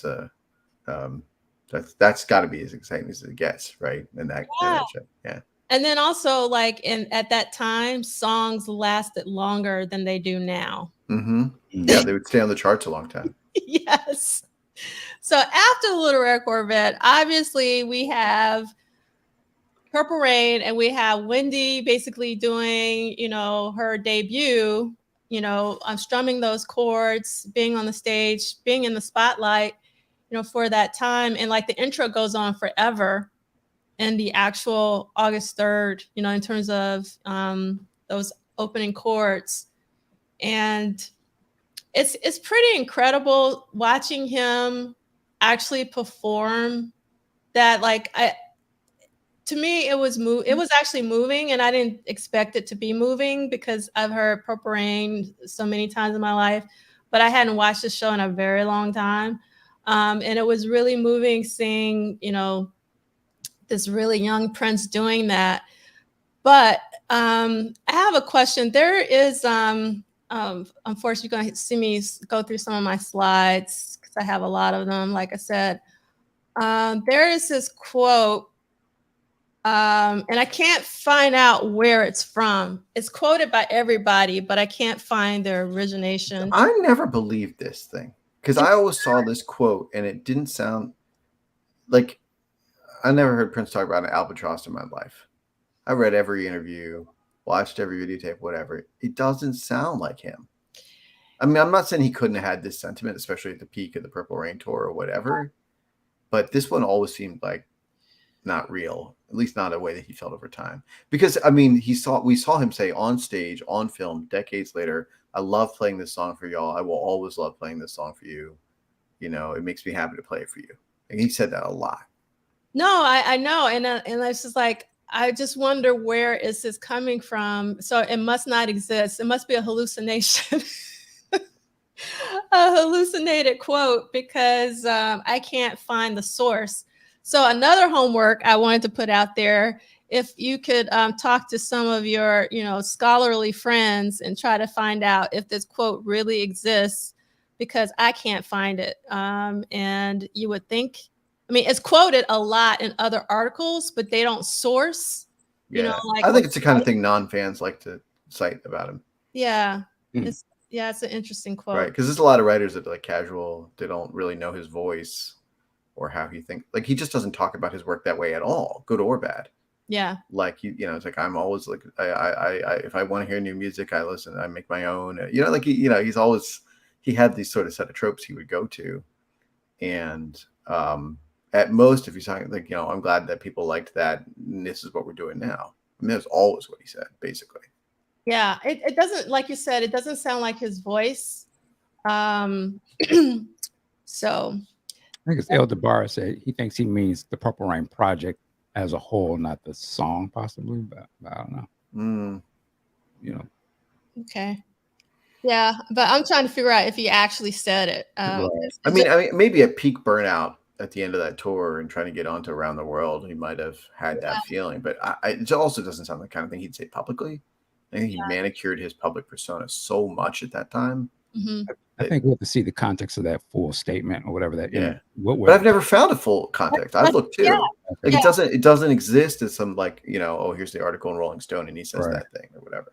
Yeah, but everybody, I mean, not everybody, but it's quoted a lot. Yeah, yeah. Especially after he passed, they brought it back up, and I was still like, I still don't buy this. Yeah, indeed. So there was a break. Actually, maybe I should show those slides first. When I think with the song performance in this show, he knows what it is. I mean, I think you can see it on his face, and you can see the seriousness with which he delivers it. He's like, this is about to be it. Like, and he just like, and you know, you talk to people that write songs, and they say, you know, I knew I had a hit as soon as I wrote it or whatever. I feel like there's that gravity to it. Like it's not like even Electric Intercourse in there where he's like killing it, great performance, but it's not the same as like I'm about to make history here. I feel like that, and I might be reading that in retroactively, but the thing I think about too is the editing he does, because he's got the little, you know, the guitar part, and he does it a lot, right? But then the edit, he takes like a minute of that out because he's like, okay, too much. It's good, but it's too much, you know. And like that's a part of him we never see in public very often. Is to like he had that good ear and kind of sort of pare it down to just the part that's going to really affect you. And I mean, to think of like an edit of a song still being 8 minutes long, you know, it's like that's crazy. Who does that? Yeah, who does that? No, nobody does that. So we're gonna kind of talk about. Anil already brought this up, that it was actually a performance, to raise funds for the Minnesota Dance Theater. And Anil said, the tickets were $25, which was actually expensive back then. So here's a ticket, and let me find my mouse. These were the shirts that were sold there. So you see the Minnesota Dance Theater. That's the back on the left. And Yo, where do we get one of those? I don't know. I don't think I got the arms for it, but come on. Come on. Look at that. I love it. I also love that it still has like the 1999 Prince logo on it. That was the current one. That was the current one. But it's just that I identify August 3rd so much with Purple Rain that it's just so, it's like a transition period, just like the Sign of the Times New Year's Eve show. Like it was like in between Sign of the Times, Love Sexy Hair, and kind of like you could see that transition happening. And then I love these. I'm a huge fan of contact sheets. Just for some context, I have an MFA in photography, so I'm a bit of a photography nerd. And so Laos, is it Houghton? How do you pronounce Lois Holton. Holton, thank you. Yeah. Holton. Lois Holton, who was the founder and artistic director of the Minnesota Dance Theater, MDT. And this photo was taken by David Brewster, who was on staff at the Star Tribune. And I love these series of photos. And I love this one in particular just because of how endearing. Yeah, that is sweet. Isn't it so sweet? And you also realize how young he is. Mm-hmm. Yeah. He's still like, now I'm like, that's a kid. Yeah, definitely. And what I loved was that she only said, that one line of, him, like being a king. And because normally at a benefit like this, they would actually have this really long speech about, thinking this, thinking that. And then I read somewhere actually that someone told her that she shouldn't speak at all. She should just go out and maybe hug. So I did like that she did that one line. I was like, that is very just like gracious. And and then we go into DMSR, which was. The thing I'll say about Lois Holton too. So she created Minnesota Dance Theater, but they also did the school dance education for public schools in Minneapolis at the time. And she did some of those classes herself. I don't know if she actually taught at Central, but people affiliated with MDT were at Central and were doing the dance classes. So and Minneapolis is a small town. So Prince would have known, when we took those dance classes when I was in, the 8th grade or whatever, like this was them. That's what MDT was known for. So I think that context of it being really, really community-based. And yes, he's got it. We don't have a Prince of Minneapolis. We have a king. And I think, again, like any other context, I think he would have hated that. But like this was sincere and real and people from his town, and he knew what it was. And so I think he was feeling like, this is okay because it's her. But I just love that connection to community. A thing I'd shared a while back was a lot of people probably saw the video of the Minneapolis teacher strike and all the educators organizing, and they were on the steps listening. They were singing along to Purple Rain, right, as part of their rally. And the thing I shared with them was like, yeah, and this song was recorded at a benefit for educators who worked in public schools in Minneapolis. And to understand like that is that full cycle. And then the video we've all seen of Prince as a 11-year-old talking about how the striking teachers deserve to be paid because they're working so hard. I think that connection into the genesis moment of the song is also a tribute to, like, in a very real way, like public school education, kids having access to learning about the arts, which is how, which I think is as formative to the Minneapolis sound as anything you can point to. These kids could get together and have a band room. You always hear Morris talking about, we were in the band room and I was playing the drums and we met and all that kind of stuff. That just feels so connected. So I just think that like Lois Holton is such a key part of this story, because it's like, who would you get out there and do this for? Now, they were going to do the show regardless. They were going to record the songs regardless. They were going to get the recording truck and do whatever. But that it is that moment, I think is just there's just such a resonance there. And I think also in terms of legacy, I always think about how do you make him relevant to kids and young people and whatever, and sort of say, is directly tied. Like you have all these different threads that tie him through the current like rising labor movement and taking care of educators, which couldn't be more current when, teachers are under attack, libraries are under attack, and that's stuff that he loved. Yes, and you can tell again that there's a connection there because just the photos they just show it, and it's sincere. You can see it on his face, and it's really special to see. What I find odd about, well, actually, a lot of the photos from this performance is the hands that are coming from below the stage. So I don't know, you guys can see that soul hand, like either someone wants to join into that hug or they want to hold on to Prince or Lois or one of them. It's a really interesting photo. And and then here's some more photos. There are actually a lot of contact sheets on Getty Images that the Star Tribune have put up. And again, the photographer is David Brewster. I like this contact sheet in particular, just because I would imagine the third and fourth row is maybe during like Computer Blue or something, but he looks really intense. So there was an article, obviously, in the Star Tribune that John Bream wrote, and you can see some, that I don't think I showed that picture, but you can see that photo. And let me see if I can read part of it.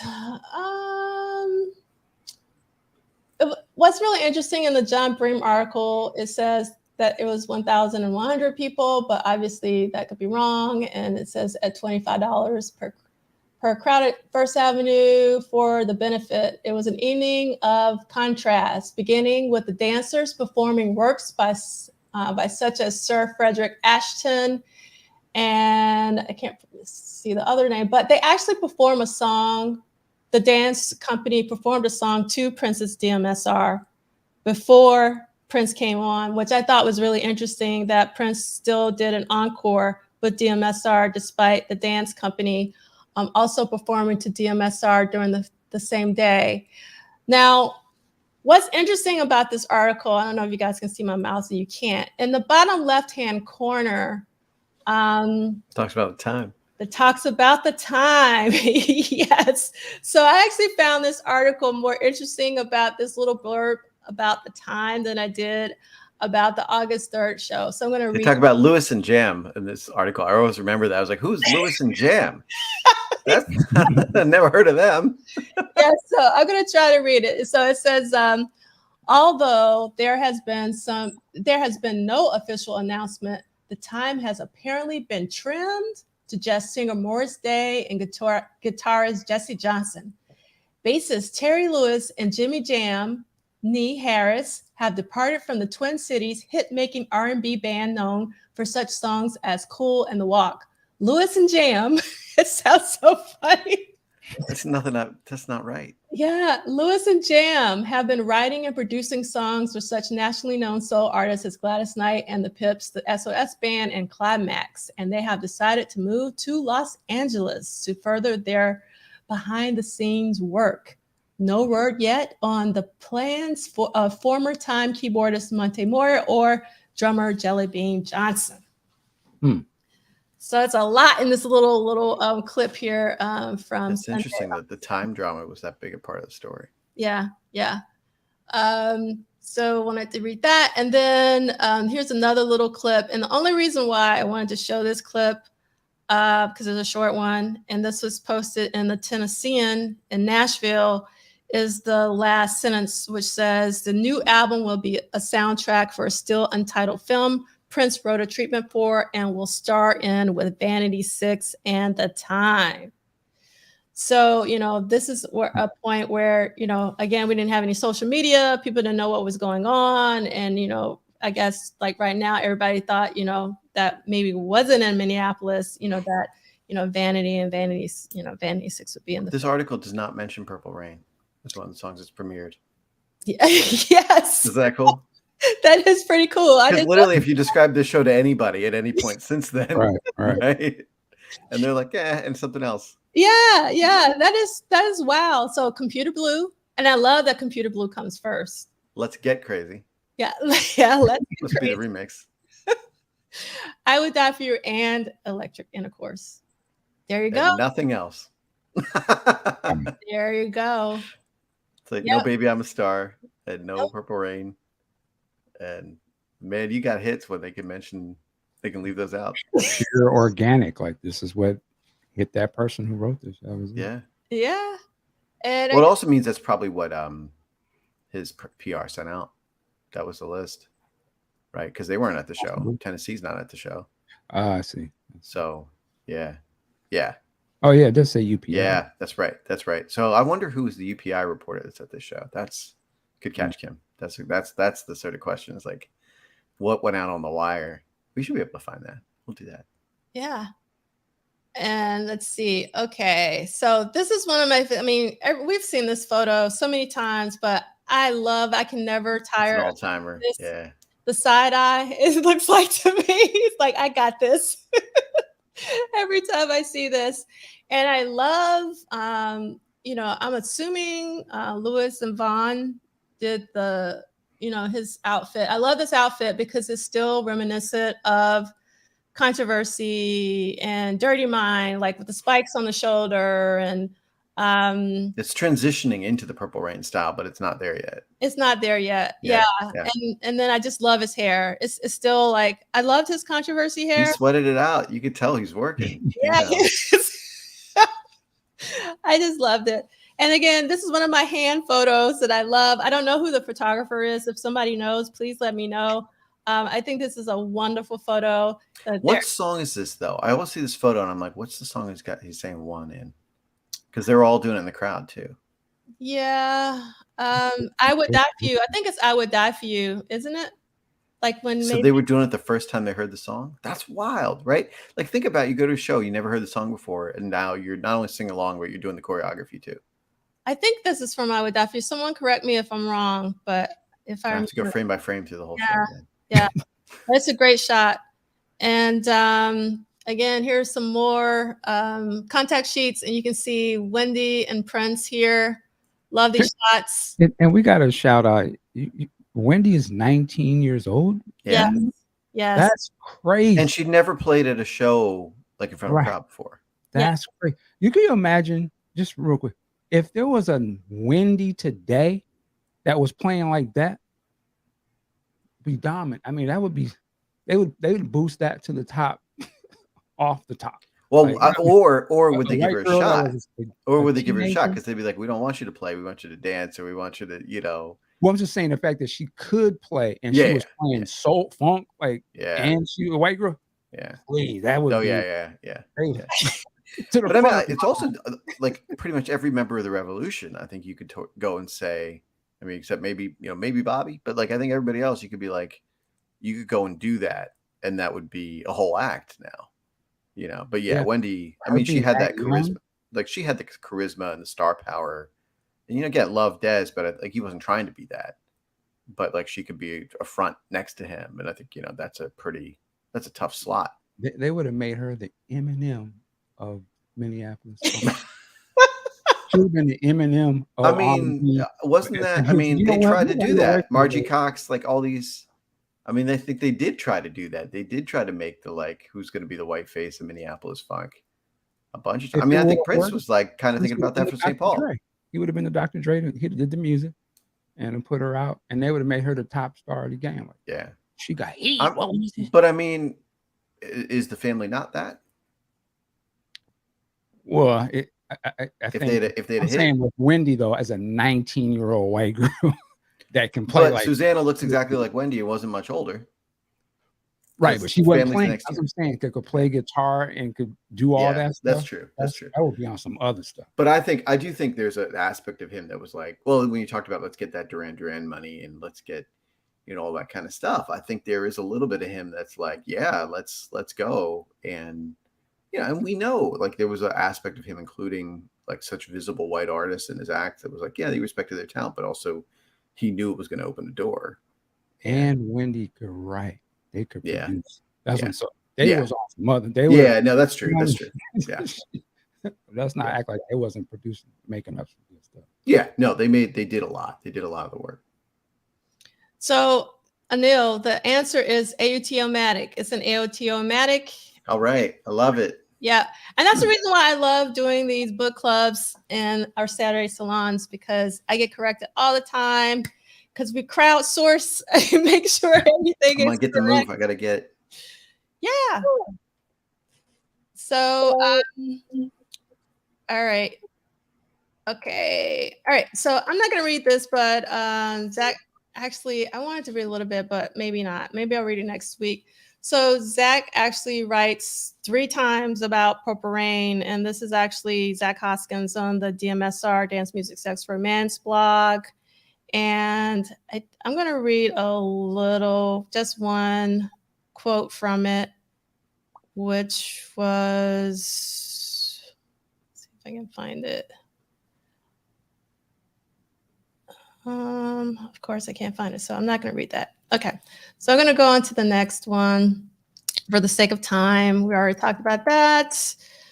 And okay, so we all should know, but again, Michael wants us to talk to the newbies. In case you don't know, the studio version of Electric Intercourse was finally released on the 2017 Purple Rain Deluxe. I was ecstatic to get the studio version. And it was originally recorded, we talked about this back in January, on January 14th, 1983. It was a basic tracking of Electric Intercourse. And then I don't know if anybody has heard this cover. It's pretty incredible cover by Hero. Yeah. And they actually recorded it as a demo in 2012, and they put it up on their SoundCloud, I think when Prince passed. And they're actually, I mean, this was before, Purple Rain Deluxe. They recorded this, so they were only going by the live version. Oh, I'm sorry. Is this a nerd or is this Nero? Nero. Oh, okay. Yeah, no, I thought the same thing too. I was like, what? No, it's Nero. Yeah, but it's a really good version. And then just put this in context. This is a 2012 demo when Prince was still alive. They also had this August 3rd show, I'm sure, and of all the songs you could cover, you can tell that these people knew their Prince by covering it, and they do a great job. So everybody should know that if you click on this link, it'll go directly to the YouTube video. It's also in our accompanying playlist, also on YouTube. And again, for those of you who are joining us for the first time, on the website for our book club, you can let me see if I can find it here. That's our book club website, where you can find a schedule, what we're reading every week, and then the slideshow is on the home page, and then you can see the slides from this week, and you can click on most of the images and it'll take you somewhere, and this will take you to that on SoundCloud. And we're not going to talk about that. We're already talking about that. I wanted to talk about, Wendy's beautiful purple Rickenbacker. And I also wanted to give a shout out to one of my other favorite websites, Guitar Cloud, which goes into a lot of detail about Prince's gear. And if you read this, because I didn't even know this, that originally it's purple, Wendy's playing the purple Rickenbacker, but I think it was originally black and it was actually painted purple or something like that. Anil, do you know that or no? But I don't know definitively. I was just trying to remember. I feel like that's the story. Wendy's talked about it because she's talked about how much she misses that guitar. Yeah. I don't remember offhand. Yeah. And then but this got stolen, right? After the Purple Rain tour or something. Something like that. Yeah. Yeah. So, it was it might have been the parade tour, but yeah, she's talked about that's she put up a prize, if anybody finds it, she's gonna questions asked, she'll pay you for it. Yeah, it's a beautiful guitar. It really is. And then Brown Mark also had a purple Fender Jazz, and so it was just just looking at that show last night, okay, Wendy has her purple Rickenbacker, they are, Prince is already in Purple Rain mode, even though I don't know, when he decided that the movie was going to be called Purple Rain. I don't know if that had been decided by this point, because based on Duane's book, it sounds like Albert Magnoli came up to Prince after the show, and Prince was like, and said like, this is the song, like Purple Rain, like for the film. And Prince says, should we call the movie Purple Rain, or can we call the movie Purple Rain, or something like that? Yeah. So I don't even think that. I think everybody agrees it was after they heard it that they changed the name. So the purple theme comes in, and they've got purple costumes and instruments and everything before that's even the name of the record. Yeah. And so it's just crazy though, like their gear was already purple, so it was just like they were already in the mode. And then also what was really weird is that there was no white cloud, right? And, at the show, because, obviously we're still in transition mode, and, but just like. I mean, that might not have even been in the movie yet at that point. You know what I mean? Like that story point might have been something added later. Right. Yeah. Yeah, definitely. And this was my love. So I'm such a hater. So I hated the white cloud when it first came out. I was like, where is my bad cat? Because I was just so used to Prince, with the cheetah strap and all that kind of stuff. And I was like, oh, does not compute. Okay. That's just me and my problems. All right. So real quick, can y'all tell me real quick? And wasn't the cloud guitar, wasn't that something that Andre had back in the day? He had a bass. He had a cloud bass version. Yeah, and then they made the guitar because he liked the style of the bass. Yeah. Yeah, the bass is beautiful. But it was just super weird because I just identified Prince with this particular. I couldn't let go. Did they ever say why he chose to put that in the movie? Like, was there? I mean, I think it's just to emphasize like she's reciprocating by helping his artistry, like he's helping hers. I mean, I mean, like, but why they chose that design? Oh yeah, I don't know. I never heard anything about. Yeah, I'm very curious. Since looking at, like I said, I wonder if Andre like.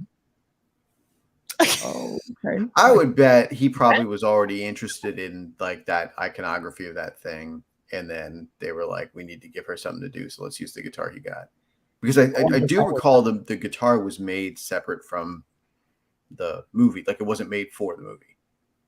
I was gonna say, I wonder if that was a you took what you give type of Petty Prince. I mean, he was not above that, especially at that time. Yeah. Oh, you want to play games? Meanwhile, who knows? Yep. And yeah, I've always heard this too. The chats go by so fast I can't catch them. That his sister said orange was his favorite color. She said that posthumously. I feel like that's a very dubious claim. It's another one of those like trying to get some press kind of things, because like her reference was because he wore some peach color at the Super Bowl or something, and it's like, yeah, he wore peach a lot, but like he didn't resist being branded as purple for sure. Yeah, most def. And so another thing that I love about the Princess Guitar Rig website is that they try to figure out, or in some cases have accurate information depending on what they can see or not, the actual guitar pedals and amps and things of that nature. So again, if you click on any of these images, it'll take you to that site and you can learn more about some of the other setups, like for and then also thank you for that, Michael. I felt that one. Oh yeah. And then, we have the wonderful Yamaha CP80, which he performs with. And again, I just wanted to give a shout out to it just because of that brilliant performance of Electric Intercourse. We just just loved, that. All right. So I was just watching a video of Jimmy Jam talking about getting his first CP80. And he's playing it, and he's talking about writing Tender Love on it. So it's like they must have been like, this is the hotness now. This is what we're gonna get because we got some money. Yeah, Tender Love was such a great song. All right, so this is my favorite part of the show. Just the pimp and the imp. It's funny because my first thought seeing this photo is it's that Smooth Criminal hat. I did not make that connection. But that's an interesting connection. What really stands out for me is the cross. Because, for a long time, like that was his symbol, like he always had a crucifix on. And then also, obviously, the buttons. And you can't see his mankini, but, if you've seen the video, you know about his little mankini and his leg warmers and all of that. Or if you've seen Borat, it's the same suit that Borat wears. It's, Yeah. except Prince can pull it off. Yes. This is the dirty mind pimp. It's like I'm still dirty mind, I'm still that kid, but I'm player now. We got money, and I'm, he's like, I'm not in the show. Everything you see, but I'm still that dude. Like, I'm out still out here. What time is it? You know what I'm saying? Yeah, like don't forget. Yeah. Jamie Starr shows up. Yeah, like don't get it twisted now. Yeah, Jamie Starr did show up. There's a random question in the chat that I want to answer.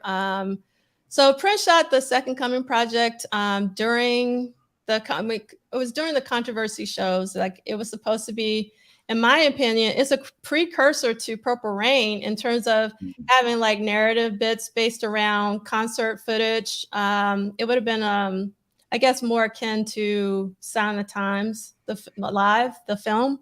But yeah, that's when it was filmed, during the controversy tour. More than a year prior to this, almost 2 years prior to this. Yeah. Let me throw it in the air for whenever one of the next celebrations y'all do. What you do, go on and show that, and have that be one of the things that Second Coming. Buy a ticket. We're gonna show the Second Coming. It's only at the Celebrate. That's what y'all need to do. Everything I've heard about the Second Coming, and I only seen segments of it or whatever, is like real graffiti bridge vibes of like, there's stuff in there, it's good, but it's not a joy to watch the whole way through, is what I've heard. But it's fun. I mean, I think historically it's so interesting. Yeah, exactly. Yeah, indeed. And then let's see what I got after this. So actually Susanna put this up for auction. This is the actual jacket that he wore. How much did that go for? And let me see. Actually, I don't know if it's sold. Let me switch my 59. This is 80 to 120,000. Lord. I don't know. An important early stage costume. Yeah. I guess you can't just be like, here's his jacket. Yes. And they say most likely designed by Louis and Vaughn. Can you imagine having that in a case in your living room? Like, hey, player, pour out a little something, pour a little liquor. Yo, what is that? Yo, man, this is Prince. This is one of his jackets, homie, from one of his classes. That's not casual. Like, if folks come over and they see that, they're like, oh, okay, you have $100,000 Prince jacket. Like, that's not. Pour out a little, like, give it up. That's lifestyle. Yeah. Yeah. But it's you got to get one of them little mannequins and everything and put it on there. Like, you can't just hang this on a hanger. You know what I mean? You got to really. Yeah, indeed. Okay, so this is actually in another book that everybody should have. Let me go full screen because this is really important. I love source documents. I love it. First Avenue by Chris R. I don't want to bastardize his name. It's a really great book about the history of First Avenue. Raymond Schneider. Thank you. Okay. And so in this book, they actually have this for this particular performance, and I will read it to you guys. Let me make sure, go in case you can't see it because it's pretty tiny. So it says, the numbers on the Minnesota Dance Theater benefit with Prince on Wednesday, August 3rd, 1983. Paid admissions, 1,200 pre-sale tickets at $25 per ticket, $30,000. 8 tickets at $3 at the door. After concert. People just trying to come into the venue after the show? I don't know. You sell tickets where do they do that at? I don't know. That was weird. And so it says 1,208 total paid admissions for $30,000 and $30,024. And now complimentary tickets and promotional guest lists, 252 complimentary tickets returned out of 300 distributed. There's 50 people got free tickets at that show and didn't go. Can you imagine? Yes. That's wild. Isn't that wild? Work in the morning. Yeah. Skinny mom. There was a new episode of MASH on. I'm gonna but stay home. Skip a plan? But I gotta go to work. The way that I'm reading it though, it sounds like only 48 people showed up out of the 300. No, 252 return. Oh wait, is that right? It says 252 complimentary tickets returned out of 300 distributed. I was reading that as that's who showed up. No, because they got 29 on Prince. That would be wild if most of the free tickets weren't used. I think there weren't. It was a Wednesday night. Yeah, it says Get returned. me one of them tickets. Yeah, exactly. In a DeLorean. It was Come like, on. Prince, what are you gonna do? Show his ass? I gotta go to work. You know what though? In Minnesota, they're probably like, "Oh, he's sold out. He's on MTV now. We liked him when he was real, right?" There's gonna be people who go, "No, I want like when I was my thing." Yes. Too big now. But I think Blade Brown is correct. It's Prince. I'll see him next month. Like, you know. Yeah, man, that's wild. Well, when was this announced again? I'm sorry, in terms of when the show happened, That's a because good there's question. no internet back then, so it's Kim reads it the same way I do. Came back to the box office. I think that's right. I think 252 tickets were used. 48 were not used. Okay. Are you sure? Because it says out of 300 distributed. Yeah, returns is usually the box office returns. Right? Okay. All right. Okay. Yeah. All right. So that I think you and Kim know what you're talking about. So I will go with you guys. And then 15. There's also emotionally can't accept that. That would be the case. Yes, indeed. And so we got 15 club employees on guest list, 22 Prince front door guest list, 29 Prince back door guest list. Yeah, he sang about that in Automatic. 14 Alan Fingerhut. Do we know who Alan Fingerhut is? Michael's going with me on that one. I didn't get that one. I'm slow. You don't need to. Yeah. Don't worry about it. Alan Fingerhut was a music promoter, right? I feel like that's. Let's find out who Alan Fingerhut was. So he had 14 on the guest list. We also had 18 club employee guests on guest list. The man who brought you First Avenue. That's Alan Fingerhut. Okay. Yeah. He owned the place at the time. I think he like owned it, sold it, bought it again, managed it. Like he was all over it. But he's the First Avenue guy. And then it says 4 Minnesota Dance Theater guests. That's actually surprising that there are only 4 Minnesota Dance Theater guests. That's Lois and like Lois's friend. Yeah. It's not a lot of folks. No, not at all. And then 4 media guests on guest lists. Also, at this time, was First Avenue, that was still, was it considered a rock type of place? Yeah, for sure. Okay. Yeah, definitely. So people on because they had First Avenue, like yeah, let's go hang out. They had the Depot, and I think most of the black artists were in the Depot, which like not coincidentally is like around the corner and smaller venue and whatever. But that's I think what the breakdown was. Talking to folks who lived there then, and then this was Sam's, and then became First Avenue. And Depot used to be, was it 7th Avenue entry, whatever. Which is literally. Was there a thing? I feel like I've talked about this. Was there a thing like, yeah, we didn't go to First, not like I was there. When I say we, like, yeah, that ain't even no place we would consider going no way. Yeah, Andres told me that. He's like, we didn't see any shows there because nobody that we liked played there. But was there a thing like they didn't really want us coming in? You know, just like a vibe, like. I mean, I don't think we like. Of course there was. I mean, in that era, at that time, there, like, of course there was. But Andre said, like, he's like, we never went to shows there. You weren't trying to like get over there because your audience wasn't there. Right. Like that was a pretty, like that was for them. Yeah. So I have a couple of articles that you should read if you haven't. One is from The Current, which is on this day in 1983. Prince played Purple Rain for the first time. Again, if you click on it to go there. And then I also have an article by Anil Dash. I know. Hey, that's me. So you can go and look at this one as well. So we're all out of order in my deck, but I actually want to read a little bit out of the First Avenue book about the August 3rd show, because there's something in it that Duane doesn't talk about in his book. And I read it the first time I bought this book, but I had forgotten about it until I read it again. So I'm actually on page, if anybody has the book, I'm going to read one paragraph, and then I'm going to read another paragraph on another page. So on page 100, I'm going to read this. It says, the full concert was videotaped by First Avenue's own in-house production company, AVE or Avenue Productions, which used 3 cameras to capture the concert as a rough sketch for the movie's performance scenes. Decades later, a well-informed bootlegger of that video posted the full 11-minute rendition of Purple Rain online with annotated factoids and captions, pinpointing exactly where certain parts of the song were cut out for the album. The annotator even highlighted the moment an audience member let out a loud "ow" that can be heard faintly on the album version.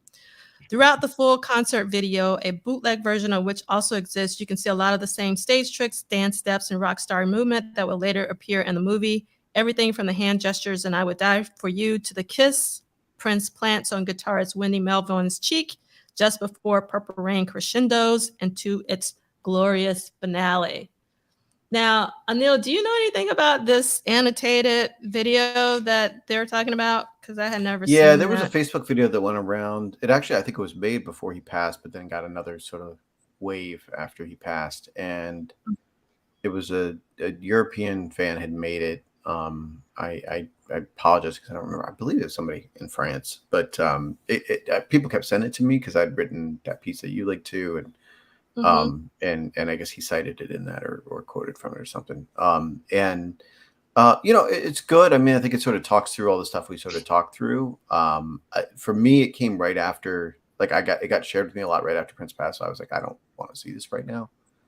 So I probably didn't give it sort of fair shake, but it seemed reasonably well done, but it had, I feel like millions of views. Like, I think it was one of the big things that made the rounds on social in those days. I just don't use Facebook a lot, but that was where it was. And it wasn't on YouTube, and it wasn't on, because YouTube was still takedown land at that time, through the estate. And so, I mean, it's not that much better, but it was really, they were still under the current legal regime of Prince being like, no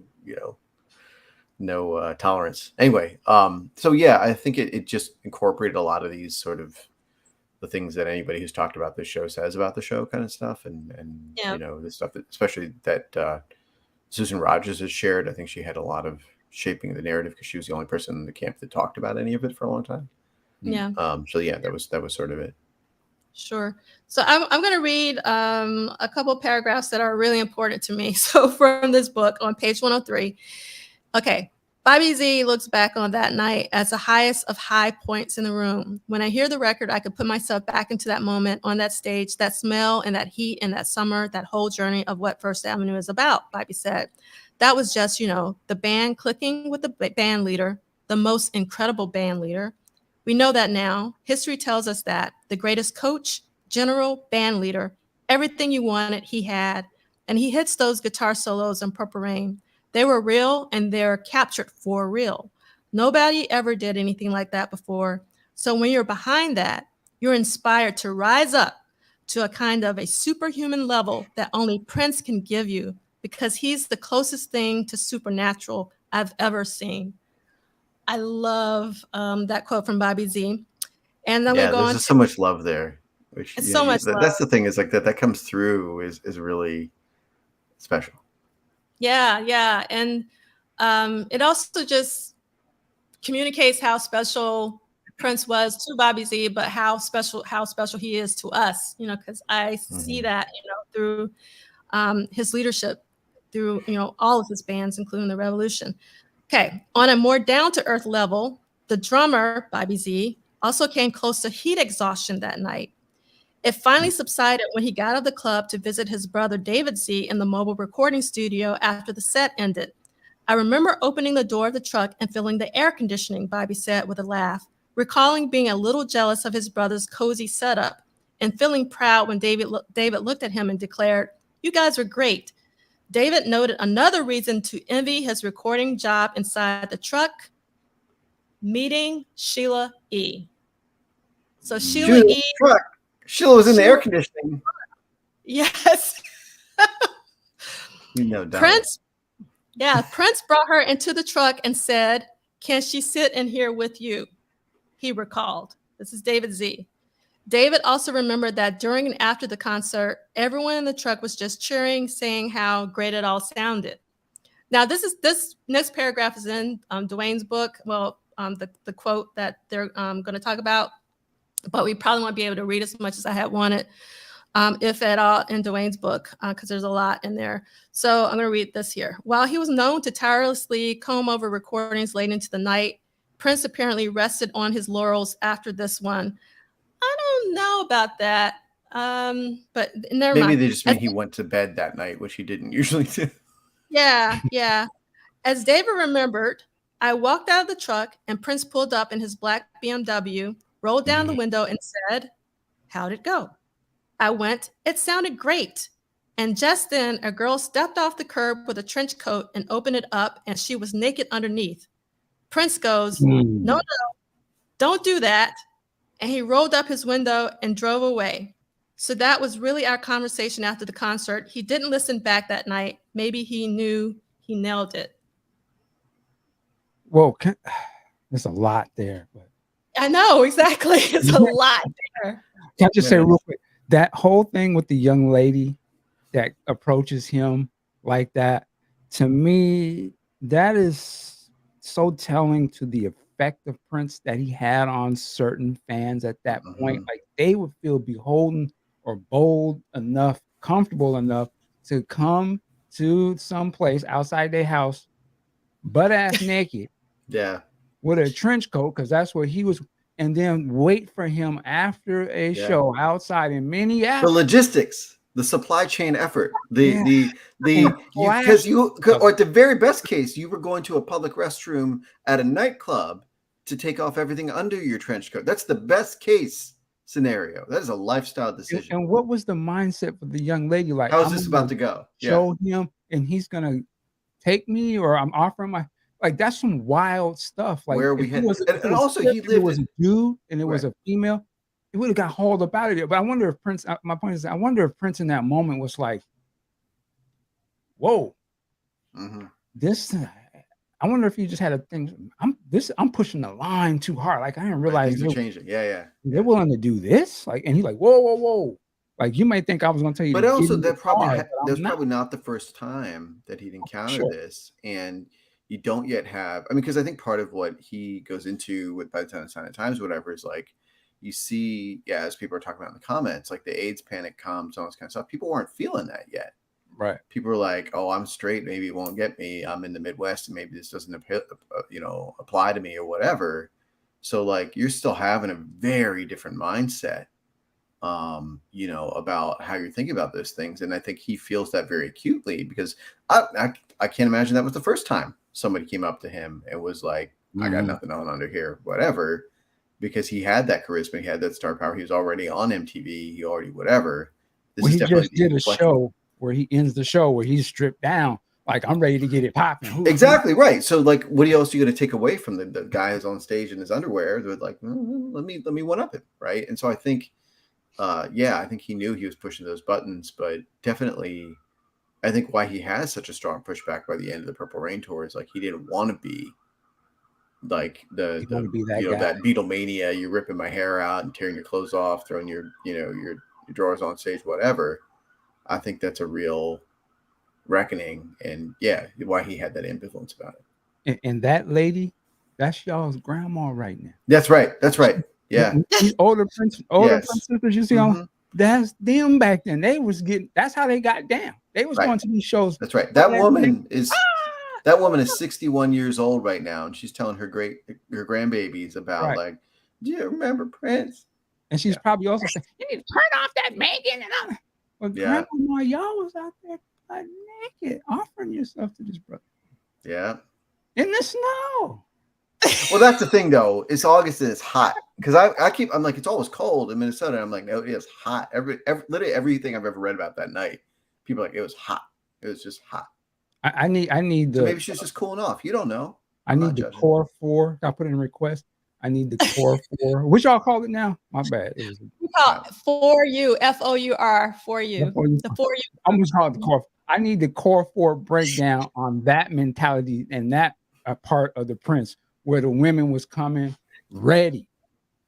because I need the I mean, educational Not breakdown. that complicated. It's like here's this attractive, talented person. I need the breakdown. And he just told me what he was going to do to my butt. Lord. It goes full circle. Okay, I'm gonna put up another slide. So I didn't realize. So the hardcover of this book came out in 2017. Only last night did I find out just by chance that the paperback came out in 2022 and it's revised and updated. So I wanted to ask if anyone had the revised and updated. And from what I can tell, it's just like talking about like wherever this book starts, it kind of fills in between now and then. And I don't think there's any additional Prince information, but if anyone has this book, please let me know. So I need to figure out if I need to get it or not. And then someone in the chat, I want to thank you for letting me know. I wish I could find you. I apologize, I can't find your chat because there's so many going right now. That Alan Fingerhut is on page 13. If you want to find out more about Alan Fingerhut, and I will read just one or two sentences because of time. So Alan Fingerhut's crash course in the rock and roll business came on April 3rd, 1970.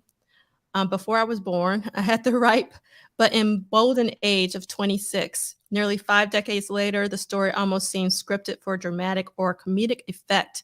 The Depot's opening night, because it was, first it was the Greyhound. Let me show this real quick, actually. For those of you who might not know, First Avenue started out being a Greyhound station. Wow. Yeah, and so it started out, and then it was like Sam's, and it might have been something else before it was Sam's. I don't know my first history. I need to do some more reading of this book, obviously. And the reason why I didn't know that Alan Fingerhut is who he was, because I just went direct to the print sections and just read those over and over again because that's what I do. But he says the Depot's opening night headliner, Joe Cocker, had a freakishly large entourage of 40-some people that needed to be taken care of, including future stars Leon Russell, Rita Coolidge, and Bobby Keys, several children, and a dog. Then someone in Cocker's management threatened that their star wouldn't play that night's second set unless the singer got paid more. Bands were already lined up around the block, and when Cocker did finally go on again, the most basic mistake a bar owner can make added to Fingerhut's woes. The club ran out of booze. So this is a really great book that I actually need to read more in depth. And obviously, they have like a lot of flyers. I don't know if you guys can, in the book from First Avenue and things of that nature. So it's a fantastic book. I highly recommend that you get it. How are we doing on time? By any chance? I'm just curious. They went through a lot of drama. I think now they have another local owner again, but there had been a lot of turmoil, and they were like maybe going to close and all that. And it was even before COVID and all that. It was a whole. I mean, venues are hard, and they never make money. In another world, I saw Prince trying to buy that just to. Yeah, I mean, I have to imagine when he was doing Glam Slam, he had to have thought about it. Yeah, I always wonder why he didn't. Yeah. I mean, it's expensive and it doesn't make a lot of money, and he can't control it. Right? People would get mad if he would have renamed it from First Avenue to Glam Slam. Yeah, that's true. Part 2. Right, exactly. But it also would have been, I feel like it would have become a theme park at that point. Like, while Prince was still like on top of the, because like he starts working on Glam Slams and that stuff when he's still charting and has hits and all that. He's doing the Symbol album or Diamonds and Pearls and all that kind of stuff. And yeah, it's a hard business. Yeah. So I had a lot of not a lot more. I had some other slides I'm not going to show. I'll do them for another day. And doing your edits live. We could do the quick run through, speed run, because you got a lot good there. Show people. Well, I kind of wanted it to go with what we're supposed to be reading, but we just had such a great conversation that people can read for themselves. But what I will do is in the book for August 6th on Saturday when David Leonard is in the warehouse in St. Louis Park. And I wanted to read this quote, and I can't remember who is speaking, but the quote at the end of 125 before Let's Go Crazy basically says, and this is at the warehouse, a carpet was placed under the mixing board so it wasn't sitting on a bare floor and it was ready to go. The setup wasn't optimal by any standard. I'm assuming this is David Leonard. Or maybe, yeah. The setup wasn't optimal by any standard, but as Leonard explained, they found a way. Yeah, David Leonard. The band had a PA blasting, and I was in the corner of a warehouse, so I had to use headphones to record. It wasn't ideal, but the results were legendary. Now, the reason why that quote to me is super important, because this happens a lot with my students, is that they think they need the right gear, or and sometimes it's not about the gear, it's not about the room that you're in, it's about who you are and what you're doing with what you have. And I just thought that was really incredible. And correct me if I'm wrong, Anil, I think that Darling Nikki is the only song that was recorded at Coward Trail Home Studios. And I think that's right. That sounds right to me. Yeah, and then so like next week we're going to be talking about Let's Go Crazy and Computer Blue, which were both re-recorded at the warehouse. And like what we don't, we're not going to read all of this for the sake of time, but David Leonard in this part of the book basically talks about like the sound that you get in the warehouse and how that almost sort of is akin to a live sound, because you're in this warehouse space versus like a performance hall. So when I was reading this, like in real time, I always felt that Darling Nikki was different. I mean, just sonic wise. Mm-hmm. And now it actually makes a lot of sense, like knowing that these songs were recorded at First Avenue and then they were overdubbed. This one song was recorded at the crib. These songs were, done at the warehouse.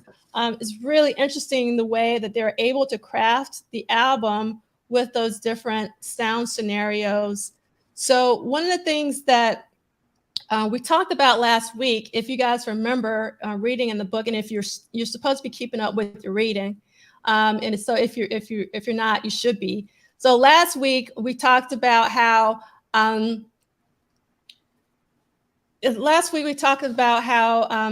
They had sent Prince a new console. I want to say it was the API. I don't know my consoles because I'm not a recording engineer or whatever. And he didn't like it. So he wanted them to put back in the Soundcraft. And, eventually he sold that Soundcraft board to Jesse. We talked about that last week.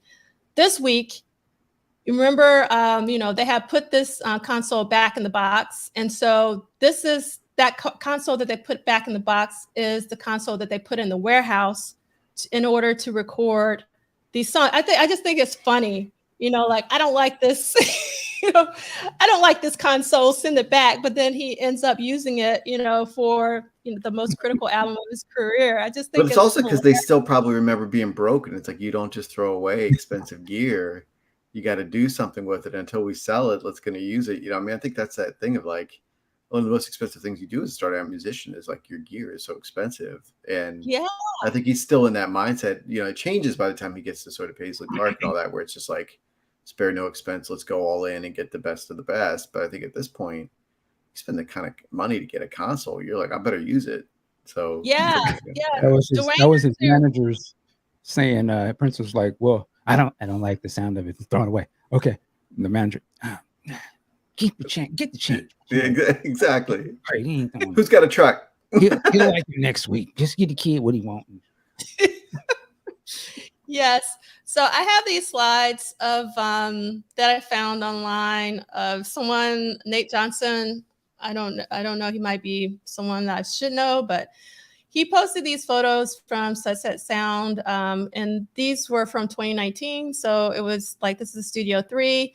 And this is basically the setup in 1983 of Studio 3, and you can see the console. Because the reason why I'm bringing this up, if you read in Duane's book, is that this console, the console that they sent Prince was supposed to kind of mimic the console that was in Sunset Sound. And because he liked the room, obviously, because he recorded a lot in there. And then this was the photo that Nate Johnson took in 2019.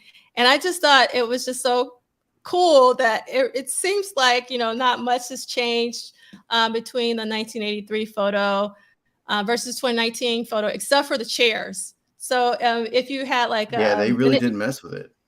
Yeah, they really didn't mess with it, which is great. And then if you click on these images in the slide deck, it will actually take you, he took more photos of the entire Studio 3 room and like where the piano was placed and all of that. But I didn't want to like go into too much detail and bore people. But I just thought it was just really interesting how they still and that have... piano is the one that like Lisa plays on the outro Yes. to Purple Rain and all that. Yep. So I'm assuming it's the same one. I could be wrong, like and all that. So if you want to see that, it also mirrors the studio at Paisley Park a little. Okay, so we're at the end. I still have some after stuff, Michael, so you just pop off whenever you need to, or if you want to say anything, you can just, but it won't be too much longer after this. So what did Prince do so far in 1983? So far, there have been 53 live shows total, because remember earlier in the year, we had our 1999 shows. We had one after show, and now we've had 36 studio visits, because I'm also counting, going into the studio for, listening to all of the tracks he recorded at First Avenue, 26 songs track. We won't go through these. We won't go through that. So I'm curious, did anyone go to last night's Mambo Combo performance? Somebody in Because the there chat. There's a couple folks in the chat saying they were there. Yeah. Yeah. How was it? Can you tell us, like, what was the standout? Was there like a standout track? That'd be great to know. And just they recreated or they redid this concert last night. Was that the thing? They're supposed to like redo the entire performance. And then also there's an appearance by the Minnesota Dance Theater. So it would have been incredible to see that. But like I told you guys, I've been spending too much money on James Brown. You just don't even want to know. I've gone James Brown crazy. And a lot of stuff is out of print. Also, I want to give massive, massive gratitude to Mark Webster for making the Prince Rogers Nelson Memorial Highway a reality. This is a very historic moment. And I just adore that he insisted and he really fought to get these signs purple. So we got purple Prince highway signs, which is incredible. And it's also incredible that it runs right in front of Paisley Park, which I thought was just so thoughtful. And we just got to give some massive shout outs to Mark Webster and making that happen. Yeah, salute to Mark, man. That's I do want to say I'm still holding out for the airport being renamed Prince International. wow. So that when you land, Are it they says, talking about that? thank you Oh, for flying Prince International. They can do this. This is possible because it's named after Lindbergh. Lindbergh was racist. We don't mess with Lindbergh. hilarious. Take his name off, put Prince's symbol on there. Everybody's going to fly there just to get their ticket stamped, right? Like they're going to go. I'm telling you, it's a vision. Yeah, incredible. It can happen. It can happen for sure. Prince International, love it. Exactly. Tell me who's not. Thank you for flying Prince International. Everybody wants to. They want to put that on the PA once an hour, right? That would be kind of dope. That would be amazing. Come on. That would I be know y'all incredible. with me. That would be dope. We are with you. See, so many yes, Anil. Yes, yes. And I cannot. Yeah, I can't let this episode go by not thanking the one and only Eric Leeds for his time, because time is our most precious commodity, not money. Time is our most precious commodity, and that he chose to spend so much of his time with us because he didn't have to talk about two of my favorite albums, Things Left Unsaid and Time Squared. It was just a beautiful thing. And I learned so much. And I love the story that he told about Bonnie Boyer. I thought it was really brilliant. And then, so, one of the things that on the interwebs that people are talking about is the bit where he talked about Prince can't swing.